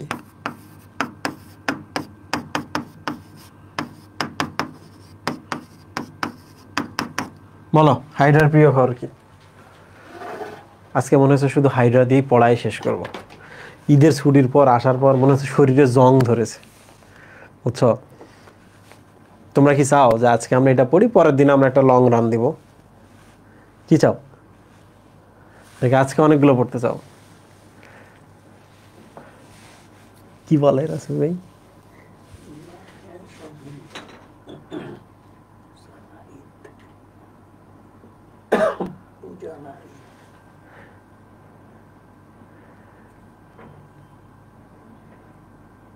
আজকে কম, ডেফিনেটলি আজকে কম পড়াবো। পরের দিন তোমাদের উপর প্রেশার দেবো, পুরা রোলার কোস্টার, রোলার দিয়ে তোমাদের উপর প্রেশার হবে পরের দিনে। নতুন নতুন তোমরা তো রেজাল্ট নিয়ে আসবা। কারা কারা মিষ্টি রেডি করছো? এই এখানে আসো, খালি একটু ফান করার সুযোগ দিল। আজকে শেষ, আর একটু পড়ান। এইদিকে দেখো, গ্লুটামেট হাইড্রোস্ট্যাটিক প্রেসার বৃদ্ধি করে, তাই না? হাইড্রোস্ট্যাটিক প্রেসার বৃদ্ধি করে, প্রেসার বৃদ্ধি করে, মনে আছে তো? হাইড্রার নেমাটোসিস কি নিক্ষিপ্ত হওয়ার কৌশল মনে আছে? ওখানে বলা ছিল যে একটা নেমাটোসিস্ট একবারই ব্যবহার করা যায়, ওইটা আবার নিজে হজম করে ফেলে, 48 ঘন্টার মধ্যে নেমাটোসিস্ট রিপ্লেস হয়, ঠিক না? গ্লুটাথিয়ন হচ্ছে এক ধরনের স্মেল, যেটা কাদের থাকে? ক্রাস্টাসিও। ক্রাস্টাসে এমন আর্থ্রোপোডা, তাই না? ক্রাস্টাসিও সন্ধিপতি, প্রিয় খাবার। গ্লুটাথিয়ন থাকে এদের দেহের মধ্যে, তাহলে এইটাই হচ্ছে প্রিয় খাবার। ডান। অ্যাট্রাইকাস নাই, আগের গুলার মতোই, তার মানে স্টেরিও, স্টেরিওপটেলিন গ্লুটিল্যান্ট, গ্লুটিন্যান্ট। ডান। কর্ক স্ক্রুর মতো পেঁচিয়ে যায় কোনটি? তোমরা তো বলছো ভলভেন্ট, বাট আমি বলবো ডেজমোনিম। আমি কি বলবো? ডেজমোনিম। এই যে মনে আছে না, সুতাটা আরেকজনকে পেঁচিয়ে ধরলে একটা বন্ধন ক্রিয়েট হয়। তাহলে বলো সব পারছো কি না? কারা কারা সব পারছো? হাত ওঠাও।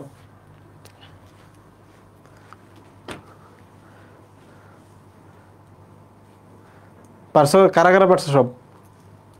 তোমরা যদি মনে করো যে এগুলো পারছো, ট্রাস্ট মি, হাইড্রা থেকে কোনো প্রশ্নে তোমরা আটকাবা না। একটা বলে গেছিলাম, বলে না রে, ভুলে। বন্ধুরা এদিকে আসো, তোমাদের যদি আমি একটা কথা জিজ্ঞেস করি, যে কোনো প্রাণী ধরতে হাইড্রা 4 ধরনের, যেটা আমরা বললাম না প্রধান, 4 ধরনেরই নেমাটোসিস্ট ব্যবহার করে কিনা তোমরা আমার কও এটা? 4টাই ব্যবহার করে কিনা? একটা ধরতে, একটা বিষ পুশ করতে, আর একটা আঠা দিয়ে আটকায় রাখতে, তাই তো? তো ওই কথাগুলো এখানে বলা আছে। আমার মনে হয় না যে এগুলো তোমার পড়াইতে হবে। ওই যে দেখো, এটাতে আটকায়, ওটাতে ধরে, গ্লুটেনগুলোতে আঠালো রস ক্ষরণ করে আটকে ফেলে, এরপর কি করে? দেহের মধ্যে হিপনোটক্সিন প্রবেশ করিয়ে দেয়, তারপর মুখের কাছে নিয়ে আসে, মুখে আবার গ্রন্থিকোষ আছে, মুখটা একটু পিচ্ছিল করে, গিলে খায়, তাই না? তারপরে এনজাইম নিঃসরণকারী কোষগুলো তাকে পরিপাক করা শুরু করে। এই তো পরিপাক প্রক্রিয়া। এবার চলে আসি আমরা 2 ধরনের পরিপাক ক্রিয়ার কথা এখানে বলা আছে। হ্যাঁ প্রিয় স্টুডেন্ট, এইটা একটু ভালো করে দেখো তো। আমি একটু তোমাদের একটু বলি, ছবি একটা দেখাই।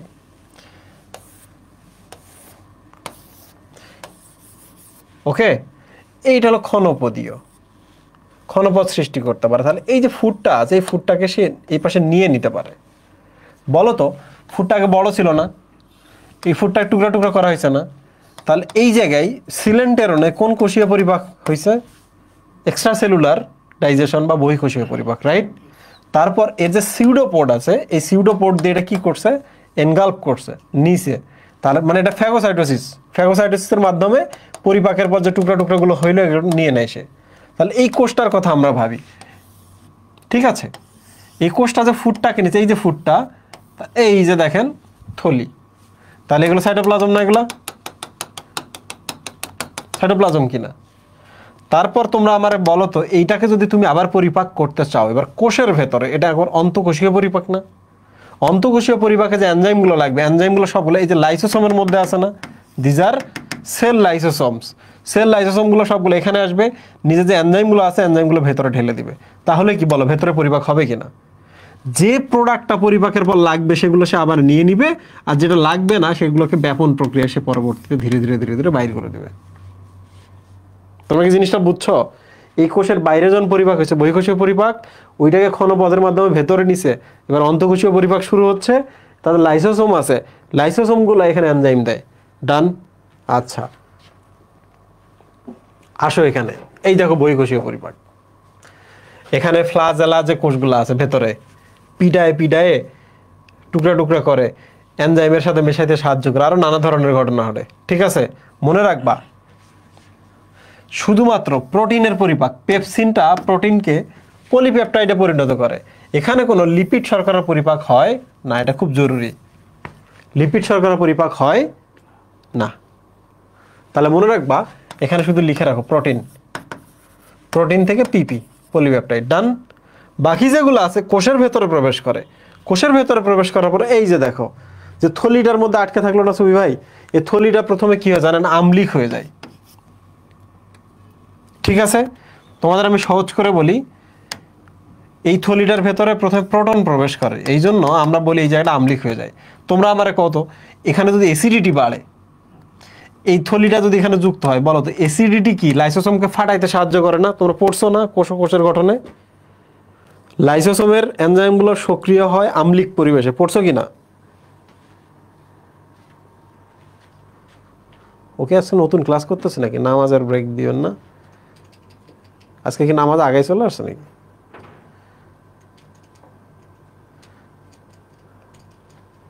যারা পড়ছো তারা পড়ছো, যারা পড়ো নাই তারা পড়ো নাই, ধরা খেয়ে গেছো, চিন্তার কিছু নাই। মনে রাখবা, এই আম্লিক হচ্ছে লাইসোসোমকে ফাটানোর জন্য। লাইসোসোম ফাটাইলে লাইসোসোমের এনজাইমগুলা ওই থলির মধ্যে চলে আসে, পরিপাক শুরু হয়ে যায়। সো প্রিয় স্টুডেন্ট, এবার দেখো বাকি যে এনজাইমগুলা, লাইপেজ দ্বারা স্নেহ জাতীয় খাদ্য পরিপাক হচ্ছে, ঠিক আছে? অ্যামাইলেজ দ্বারা শর্করা গ্লুকোজে পরিণত হচ্ছে। আবার দেখো ট্রিপসিন দ্বারা কি হচ্ছে? অ্যামিনো অ্যাসিড পরিপাক হচ্ছে, তাই তো? অ্যামিনো অ্যাসিড পরিপাক হয় না তো, ট্রিপসিন দ্বারা প্রোটিন জাতীয় খাদ্যগুলো অ্যামিনো অ্যাসিডে পরিণত হয়। তার মানে এখানে 3 ধরনের খাদ্যের পরিপাক হয়, ঠিক আছে? একটা লাইন শুধু মনে রাখবা, সেটা হলো কইছি ভাই, শ্বেতসার জাতীয় খাদ্য পরিপাক করতে পারে না, শ্বেতসার জাতীয় খাদ্য পারে না। শ্বেতসার মানে কি জানেন? শ্বেতসার মানে যে আমরা যে চাল আটা খাই, এগুলা স্টার্চ।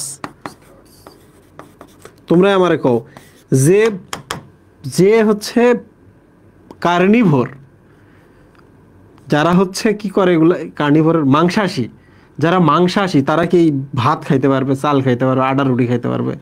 পারবে না, তাই তো? তোমরা কি আমার কথাটা বুঝতে পারছো? এখানে এক ধরনের পরিপাক হয় অনলি প্রোটিন, এখানে 3 ধরনের পরিপাক হয়। একটা শুধু পরিপাক হয় না, সেটা হলো স্টার্চ বা শ্বেতসার। ডান। এখানে যখন খাদ্যটা প্রবেশ করে কোষের মধ্যে প্রথমে ওই জায়গাটা আম্লিক হয়, তারপরে কি হয়? ক্ষারীয় হয়। আম্লিক হওয়ার কারণ কি? আম্লিক হওয়ার কারণ হচ্ছে লাইসোসোমটাকে ফাটাইতে হবে। লাইসোসোম ফাটায় যে এনজাইমগুলো বের হয় সেগুলো কিন্তু আবার ক্ষারীয় পরিবেশে কাজ করে, এটা মাথায় রাখবা। লাইসোসোম ফাটাইতে আম্লিক হইতে হয়, কিন্তু এনজাইমগুলো কাজ করে ক্ষারীয় পরিবেশে। ডান। ওই অন্তঃকোষীয় এবং বহিঃকোষীয় পরিপাকের এখানে বিভিন্ন পার্থক্য দিয়েছে, এটা পারবা তোমরা, পারবা আমি জানি। এই বলো বলো তো তোমরা, একটি পূর্ণাঙ্গ হাইড্রা সচল নাকি নিশ্চল? দেখি পারো কিনা, বলো তো।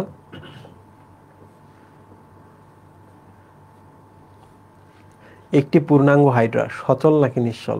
কিছু কিছু চালাক পোলাপান তৈরি হয়েছে যে আমরা যেটা জানি রাজীব ভাই যখন প্রশ্ন করবে উল্টা আনসার দিতে হবে। রাজীব ভাই উল্টা আনসার না থাকলে তো প্রশ্ন করার কথা না। তাহলে যাই না রাখো, একটি পূর্ণাঙ্গ হাইড্রা নিশ্চল। কি নিশ্চল? তার মানে এখানে যে 8-10 ধরনের যে চলন প্রক্রিয়ার কথা বলা আছে না, এগুলা শুধু কাজির গরু টাইপের, কিতাবে আছে গোয়ালে নাই, বুঝছো? এই মুভমেন্টগুলো তারা করে, কিন্তু করতে করতে এক সময় তারা নিশ্চল হয়ে যায়, পলিপ। তাহলে হাইড্রা একটি স্বাদু পানির পলিপ। তোমরা কি নাম শুনছো? তোমরা কি নামটা শুনছো? হাইড্রা একটি স্বাদু পানির পলিপ, নাম শুনছো? সাবাস। তাহলে এখন আমরা বিভিন্ন ধরনের চলন প্রক্রিয়া পড়বো, মাথাটা তো সব কাহিল করে দেবো চিন্তা করতে করতে, কিন্তু আলটিমেটলি হাইড্রার বয়স বাড়ার সাথে সাথে হাইড্রা চলাচল করতে পারে না, পলিপে পরিণত হয়ে যায়।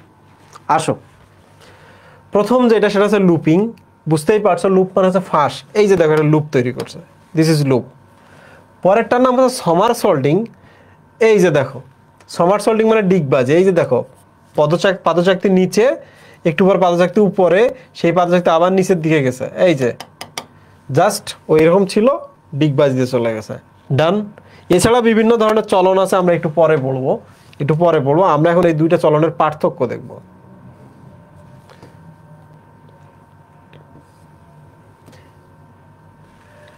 এই এদিকে আসো সবাই, এদিকে চলে আসো। লুপিং হচ্ছে বিশেষ চলন প্রক্রিয়া।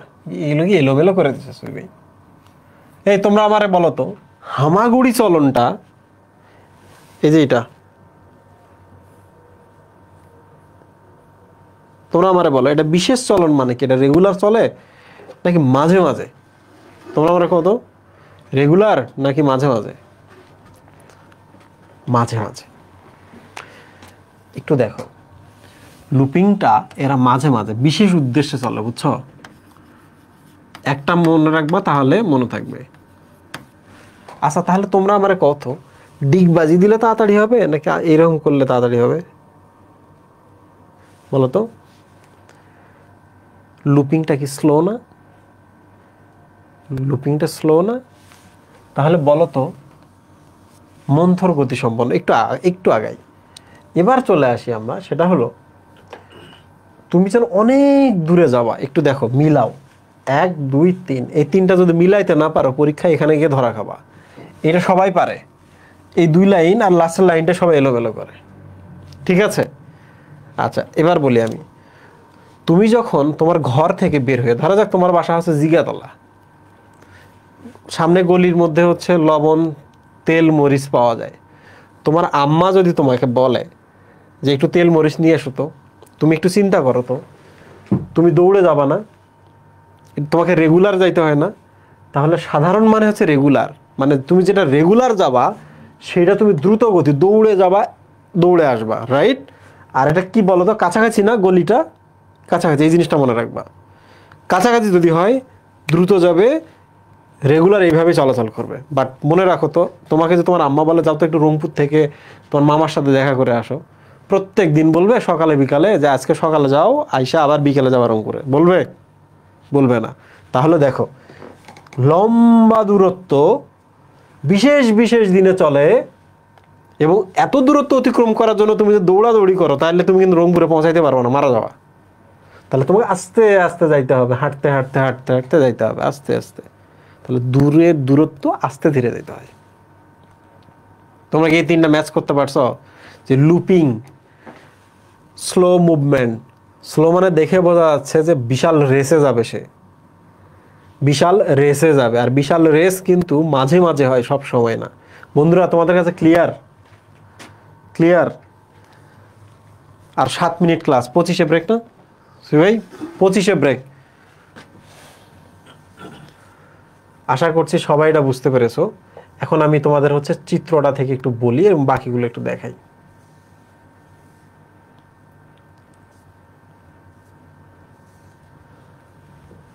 বলো তো, কর্ষিকাগুলো পদ ভূমি স্পর্শ করছে না, বলো তো? ভূমি যদি স্পর্শ করে, ভূমিতে আটকানোর জন্য একে বিভিন্ন ধরনের গ্লুটিনান কোষগুলো ব্যবহার করতে হবে না? ভূমির সাথে যেন আটকে থাকে গ্লুটিনান কোষগুলা, আঠা, তাই তো? তারপর খেয়াল করে দেখো, যখন আটকাইছে তখন এই পাটাকে টেনে নিয়ে যায় এদিকে। এখানে কিন্তু একটা ভুল আছে, এই যে এই ছবিটা কিন্তু ভুল, বুঝছো? এটা ভুল, তীর চিহ্নটা এই যে এখানে হবে। তাহলে তার পাদচাকতিকাকে কাছাকাছি টেনে নিয়ে যায়, এই যে টেনে নিয়ে গেছে কাছাকাছি, কর্ষিকার কাছাকাছি। এবার তোমরা আমারে বলো তো, এইটাই পাশে উঠবে না? উঠবে কি না? এরকম হইলো। তাহলে বলো তো, একবার লুপটা তৈরি হইলো না? এরকম ছিল, এই যে লুপ ক্রিয়েট হইলো, দেন আবার উঠে গেল। একবার লুপ তৈরি হয়। তাহলে বলো সমারসল্টিং এ কয়বার লুপ তৈরি হয়? সমারসল্টিং এ কয়বার লুপ তৈরি হয়? দুইবার, রাইট? এবার শুধু ওই ছবিটা দেখি। আচ্ছা, এই ছবিটা আগে শেষ করি আমরা। তোমরা আমারে কত, কর্ষিকা কি কখনো ওর মুখ ওদিকে না, গতিপথ, গতিপথের উল্টা দিকে আসছে কখনো কর্ষিকাটা? না। পাদচাকতি কখনো ভূমি ছেড়ে দিছে? না। পাদচাকতি কখনো উপরে উঠছে? না। কর্ষিকার উপর ভর দিয়ে কখনো উপরে উঠছে? না। ঠিক কি না? তাহলে এবার আপনি নিচেরটাতে আসেন, নিচেরটাতে আসেন। এই যে দেখেন এখানে সমারসল্টিং না এটা? দেখেন, কর্ষিকা একবার গতিপথের দিকে, এই দেন কর্ষিকাটা আবার গতিপথের বিপরীত দিকে, এই দিকে। পাদচাকতি একবার নিচে, পাদচাকতি একবার উপরে। এরা কর্ষিকার উপর ভর দিয়েও দাঁড়াইছে, দাঁড়াইছে কিনা? আর এই ধরনের ডিগবাজি দিলে লম্বা দূরত্ব অতিক্রম করতে পারে, বুঝতে পেরেছেন? এছাড়াও বিভিন্ন ধরনের চলন আছে, আমরা অলরেডি লুপিং এবং সমারসল্টিং কাভার করে ফেলছি। দৈর্ঘ্যের চেয়ে প্রায় দ্বিগুণ দূরত্ব যায় হচ্ছে এইটাতে। ঠিক আছে বন্ধুরা, এবার গ্লাইডিংয়ে চলে আসি। তোমরা আমার কত, এটা একটা হাইড্রা, এই যে পাদচাকতি এটা, হ্যাঁ, ও যদি এবার করে যায় তাহলে এটার নাম কি? গ্লাইড করা না? পিছলে পিছলে যাচ্ছে না? দিস ইজ কল গ্লাইডিং চলন। তোমরা আমার কত, গ্লাইডিং চলনের জন্য এই যে পাদচাকতি থেকে কি মিউকাস ক্ষরণ করতে হবে না? তাহলে বলো তো, পাদচাকতিতে এই যে বাইরের দিকে এপিডার্মিসের পাদচাকতিতে প্রচুর পরিমাণ মিউকাস কোষ আছে কিনা? গ্রন্থি কোষ আছে কিনা? আছে কিনা? তাহলে একটা জিনিস মনে রাখবা, এই পাদচাকতিতে দুইটা জিনিস আছে, গ্রন্থি কোষ আছে। এই গ্রন্থি কোষের মাধ্যমে তারা স্লাইডিং করতে পারে, স্লাইডিং চলন। এই গ্রন্থি কোষটা বুদবুদ তৈরি করতে পারে, বুদবুদ তৈরি করে ভেসে ওঠে, তাহলে ভাষা চলন। তাহলে বলো তো, পাদচাকতি দিয়ে কয় ধরনের চলন সম্পন্ন হয়? বলো, পাদচাকতি দিয়ে কয় ধরনের চলন সম্পন্ন হয়? 4 ধরনের। একটা হচ্ছে গ্লাইডিং করে যাচ্ছে, বুদবুদ তৈরি করে ভেসে উঠতেছে পানির উপরে। আর দুইটা লুপিং এবং সমারসল্টিং আলোচনায় আনতে হবে না? লুপিং সমারসল্টিং আলোচনায় আনতে হবে না?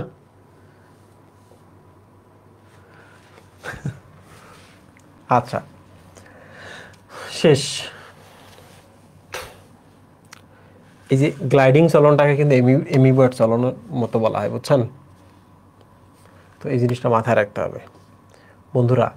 এরা চাইলে কর্ষিকাগুলোকে আন্দোলিত করে সাঁতার কেটে যেতে পারে, বুঝছো? কর্ষিকাগুলোকে আন্দোলিত করে সাঁতার, ঠিক আছে? হ্যাসড়ান বলে একটা জিনিস আছে। হ্যাসড়ান মানে কি? আপনি বলেন তো সুই ভাই, আমি যদি এই বোর্ডটার উপরে উঠতে চাই, তাহলে বোর্ডটাকে প্রথম ধরবো না? আমি এখানে ধরবো কি না? ধরে আমার শরীরটাকে হ্যাসড়ায় তুলবো না উপরে? দিস ইজ কল হ্যাসড়ান। তাহলে এই হ্যাসড়ায় আমি উপরে তুলতে পারি, দ্যাট ইজ কল আরোহণ। আবার ওইটা ধরে আমি নিচে লাফ দিতে পারি, দ্যাট ইজ কল অবরোহণ। তাহলে হ্যাসড়ান যেটা, ক্রলিং যেটা, সেটা কিন্তু আরোহণ অবরোহণ দুইটাই হয়। কোনো একটা জিনিস ধরে সেটাকে হ্যাসড়ায় উপরেও তুলি, হ্যাসড়ায় নিচেও নামি, ঠিক আছে? এছাড়া দেহের সংকোচন প্রসারণের মাধ্যমে আর কি, কেঁচোর মতো এরকম এরকম করে যাইতে পারে। ডুবা, আরও নানা ধরনের জিনিস আছে, এগুলো শুধু রিডিং পড়বা, এগুলো শুধু রিডিং পড়বা। কয়টা বাজছে ভাই? 22 বাজে। আচ্ছা, তোমাদের আমি একটা ব্রেক দিলাম, ব্রেকের পরে এসে আমরা ঠিক হাইড্রা শ্বসন থেকে শুরু করব, ওকে? এবং আমরা কোশ্চেন করবো ব্রেকের পরে এসে। সবাই চলে আসবা, মজার মজার জিনিস আছে সামনে।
খুবই টেনশন হইতেছে বুঝছো, আমার নিজেরও খুব টেনশন হইতেছে কালকে রেজাল্ট নিয়ে।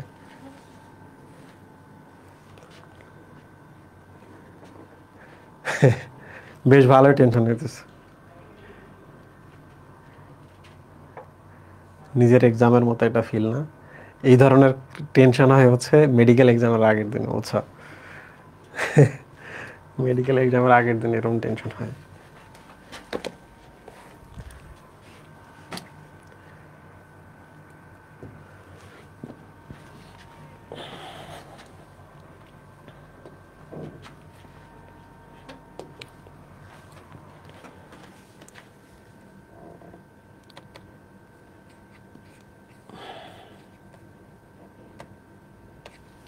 আচ্ছা, হাইড্রার শ্বসন, বলতো শ্বসন মানে কি? অক্সিজেন নেওয়া এবং কার্বন ডাইঅক্সাইড ছেড়ে দেওয়া, তাই না? অক্সিজেন নেওয়া, কার্বন ডাইঅক্সাইড ছেড়ে দেওয়া। তো ওইটাই এখানে বলছে আর কি, যে তারা ত্বকের মাধ্যমে বা এপিডার্মিসের মাধ্যমে কার্বন ডাইঅক্সাইড ছেড়ে দেয়, বাইরে যে অক্সিজেন তারা এটার ভেতর দিয়ে ভেতরে নিতে পারে, ঠিক আছে? সো এপিডার্মিসের মাধ্যমে কথাটা এখানে বলা হয়েছে। এবার চলে আসি আমরা গ্যাস্ট্রোডার্মিসের মাধ্যমে। সেম জিনিসটা কিন্তু ওদের ডার্মিসেও ঘটে বুঝছো, কারণ ওদের ভেতরে পানি যায়, কি যায়? পানি যায়, পানি বের হয়ে আসে। তাহলে বলো তো, ওই পানিতে দেহের কার্বন ডাইঅক্সাইড মিশবে না? ওই পানি থেকে অক্সিজেন তাদের দেহ টেনে নিবে না? এই তো। তো ওই কথাগুলো এখানে বলা আছে, এগুলো ইম্পর্টেন্ট কিছু না। মনে রাখবা, গ্যাসীয় পরিবহন সবসময় কোন প্রক্রিয়ায় হয়? ব্যাপন প্রক্রিয়ায় হয়। সবসময় গ্যাসীয় পরিবহন ব্যাপন প্রক্রিয়ায়। ওকে, এদের কোনো রেশন অঙ্গ নাই, মানে এদের কোনো কিডনি টিডনি কিচ্ছু নাই। তাহলে নাইট্রোজেন ঘটিত বজ্র পদার্থ এটাও ব্যাপন প্রক্রিয়ায় ওদের দেহ থেকে বের হয়ে যায়, ঠিক আছে? শেষ। এবার চলে আসি হাইড্রাকে কিভাবে আমরা ইরিটেট করতে পারি। হাইড্রাকে যদি তুমি স্পর্শ করো তাহলে তারা ইরিটেট হয়, সুই দিয়ে খোঁচা দাও মানে রেসপন্স করে আর কি। আমি এরকম দাঁড়ায় আছি, তুমি আমার সুই ফুটাইতেছো, আমি কিছুই রেসপন্স করছি না, তার মানে আমার ইরিটেবিলিটি নাই, রাইট? তো আলো যদি দাও তাহলেও তারা ইরিটেট হয়, ঠিক আছে? বেশি আলো কি বেশি অন্ধকার এদের পছন্দ না, স্বাভাবিক যেটা সেইটা পছন্দ। তাপমাত্রা, এই যে দেখো এরা এইরকম, এবং একটু শীতল পানি, একটু এসি পানি তাদের পছন্দ। ওকে, ক্ষুধা লাগলে এরা কিন্তু খুব ছোটাছুটি করে, ক্ষুধা লাগলে ছোটাছুটি করে, আর খাইলে মন্তর গতিতে নড়াচড়া করে, আমাদের মতোই আর কি। ক্ষুধা আছে ছোট, ক্ষুধা নাই, খাইলাম, খাওয়ার পর আমাদের নড়াচড়া বন্ধ, তাই না? বিদ্যুৎ প্রবাহ, যদি কারেন্ট দাও বা কোনো একটা পানির মধ্যে যদি কারেন্ট প্রবাহিত করো, তাহলে এরা অ্যানোডের প্রতি আকর্ষিত হয়। ওকে, তাহলে মনে রাখবা, এতে অ্যানোড, এতে অ্যাট্রাক্টেড ফিল করে, অ্যানোডের দিকে অ্যাট্রাক্টেড ফিল করে, ঠিক আছে? আচ্ছা, স্নায়ুতন্ত্র নিয়ে এগুলা ইটস নট ইম্পর্টেন্ট কথাবার্তা, স্নায়ুগুলো ইউজুয়ালি মেসোগ্লিয়াতে থাকে। হাইড্রার জনন, বলো তো, আমরা জননটা নিয়ে কিছুক্ষণ আগে পড়ছি না? এই যে দেখো তো, এটা কি মুকুল না? ছোট মুকুল হচ্ছে, বড় হচ্ছে, বড় হচ্ছে। এই যে একটা শিশু হাইড্রা দেহ থেকে বিচ্ছিন্ন হইল কি না? তাহলে প্রিয় স্টুডেন্ট দেখো, এই যে কয়েকটা কথা আছে, এই কথাগুলো যদি তুমি ম্যাচ না করতে পারো পরীক্ষায় কিন্তু প্রবলেম হবে এই জায়গাটাতেই। সেটা হলো মুকুল তৈরি হয়, এই মুকুলটা অ্যাকচুয়ালি এদের স্বাভাবিক প্রক্রিয়া। তাহলে বলো তো, এদের স্বাভাবিক জনন কি, যৌন নাকি অযৌন? বলো, ইউজুয়ালি এরা কোনটা করে বেশি বেশি, যৌন নাকি অযৌন? বলো তো, অযৌন জননটা এদের হচ্ছে স্বাভাবিক। কোনটা সেটা? বাডিং বা মুকুল উদ্গম, ঠিক আছে? এদের দেহের নিচের দিক থেকে বাডিং হয় নাকি উপরের দিক থেকে হয়? নিচের দিক থেকে হয়, স্ফীত হয়। স্ফীত হয় ধীরে ধীরে একটা ছোট হাইড্রা, দেন শরীর থেকে বিচ্ছিন্ন হয়ে যায়, ঠিক আছে? এইটা নিয়ে কিন্তু কথা বলা আছে এখানে স্টেপ বাই স্টেপ। তোমরা শুধু স্টেপটা রিডিং পড়বা। স্টেপটা কি পড়বা? রিডিং পড়বা। তোমরা আমারে বলো তো, ওই যে বাডিং হইলো, নতুন একটা হাইড্রা তৈরি হলো, কোন কোষ এই হাইড্রাটা বানাইলো? বলো তো, উত্তর দাও। কোন কোষ? ইন্টারস্টিশিয়াল সেল, তাই না? ইন্টারস্টিশিয়াল সেল এই হাইড্রাটা বানাইছে। এই যে দেখো তো, এখানে একটা কথা আছে,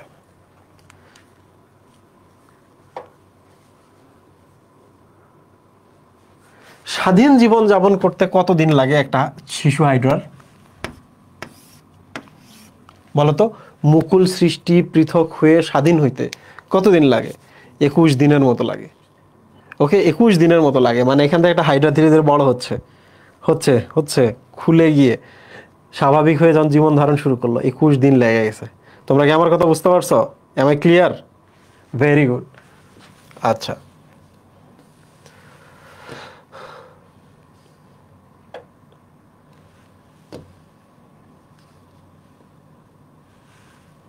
এবার চলে আসি আমরা বিভাজন। প্রিয় স্টুডেন্ট, বিভাজন মানে কি? বিভাজন কয়ভাবে হতে পারে? দেখো আমার হাতটার দিকে তাকাও। প্রস্থ বরাবর অনুপ্রস্থ বিভাজন, দৈর্ঘ্য বরাবর এই পাশে কেটে গেল, তাহলে দুইটা পার্ট হইল না? দৈর্ঘ্য বরাবর, দিস ইজ কল অনুদৈর্ঘ্য বিভাজন। মনে থাকবে? তাহলে বিভাজন কয় ধরনের হয়? এই পাশে আর এই পাশে। তোমরা আমাকে বলো তো, এটা কি দৈবাত না? অ্যাক্সিডেন্টলি হয় না? এটা কেটে যায় কিভাবে? অ্যাক্সিডেন্টলি হয়। তাহলে বলো তো, এটা কি স্বাভাবিক নাকি দৈবাত? দৈবাত বলতে বোঝাচ্ছে যে অ্যাক্সিডেন্টাল, দৈব দুর্বিপাকে এই ঘটনাটা ঘটে গেছে। মনে থাকবে? তাহলে বিভাজন কিন্তু দৈবাত সংগঠিত হয়। দৈবাত মানে হচ্ছে অ্যাক্সিডেন্টাল, চায়নায় কিন্তু হয়ে গেছে। প্রিয় স্টুডেন্ট, যখনই দেখো অর্ধেক যদি কেটে যায়, তাহলে এই পাশটা আমরা পেলাম, তাহলে এই পাশটা বাকি রইল না তার। তুমি আমাকে বলো, আমি যদি এই পাশ কাটি, তাহলে আমার এই পার্টটা নিলাম, তাহলে এখানে কি বাম হাত আছে? নাই।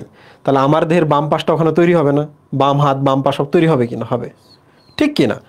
এই জায়গা যদি কাটি, তাহলে এই অংশটা কি পাটা সব কিছু তৈরি করবে, আবার নিচের অংশটা দেখি পেট, বুক এবং মাথা তৈরি হবে, হবে কিনা? এইভাবে বৃদ্ধি হয়। ডান? আচ্ছা, এটি কোনো স্বাভাবিক নয়, এটা মাথায় রাখবে। এটি কোনো স্বাভাবিক প্রক্রিয়া নয়, অ্যাক্সিডেন্টলি হয়, এটা দৈবাত সংঘটিত হয়। ঠিক আছে? আচ্ছা, বিভাজন দুই ধরনের, দৈর্ঘ্য বরাবর এবং প্রস্থ বরাবর। প্রিয় স্টুডেন্ট, এবার চলে আসি আমরা যৌন জনন। হাইড্রা ইউজুয়ালি এক লিঙ্গিক, বাট কেউ কেউ আছে উভলিঙ্গিক। তাহলে বলো তো, উভলিঙ্গিক যদি হয় তাহলে একই দেহের মধ্যে শুক্রাশয় ডিম্বাশয় তৈরি হবে না? আর এক লিঙ্গিক যদি হয়, কাউরে ডিম্বাশয় কাউরে শুক্রাশয় তৈরি হবে, সিম্পল। কিন্তু এদের নিষেক কি ধরনের সুই ভাই? স্বনিষেক ঘটে না।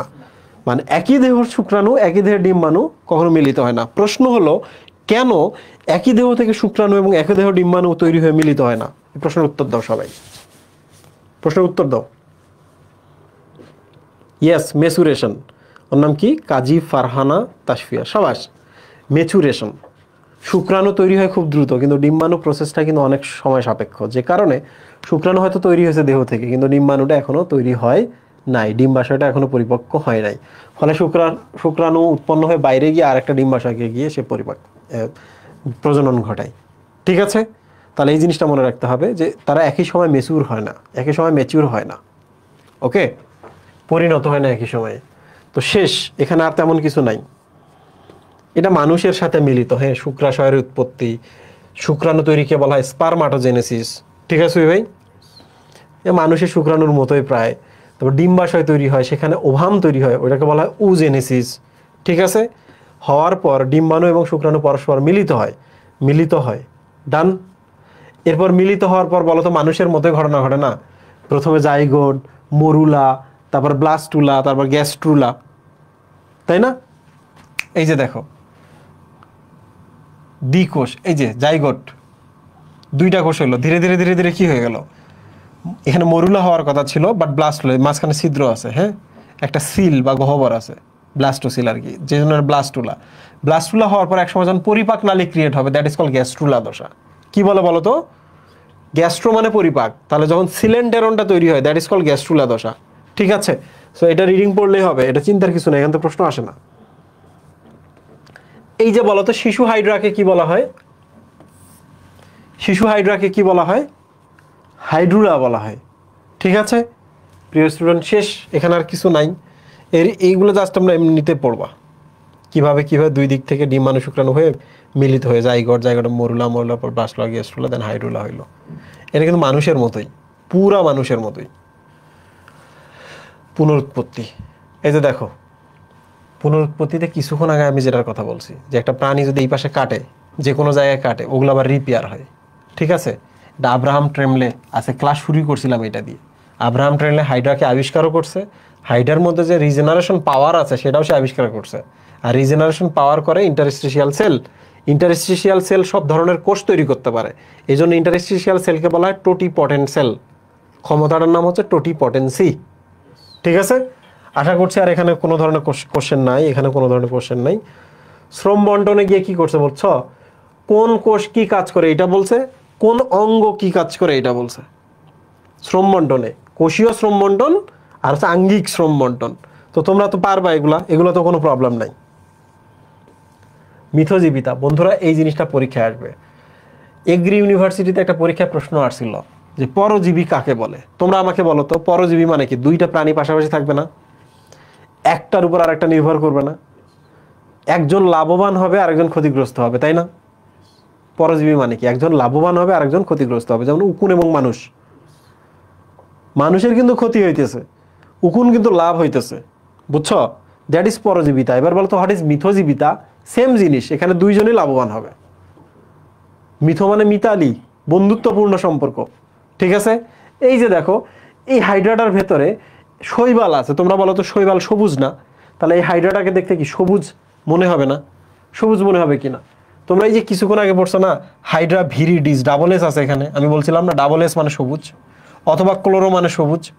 তাহলে সবুজ হাইড্রার ভেতরে শ্যাওলা থাকে বা শৈবাল থাকে, এগুলো হচ্ছে এককোষী শৈবাল, ঠিক আছে?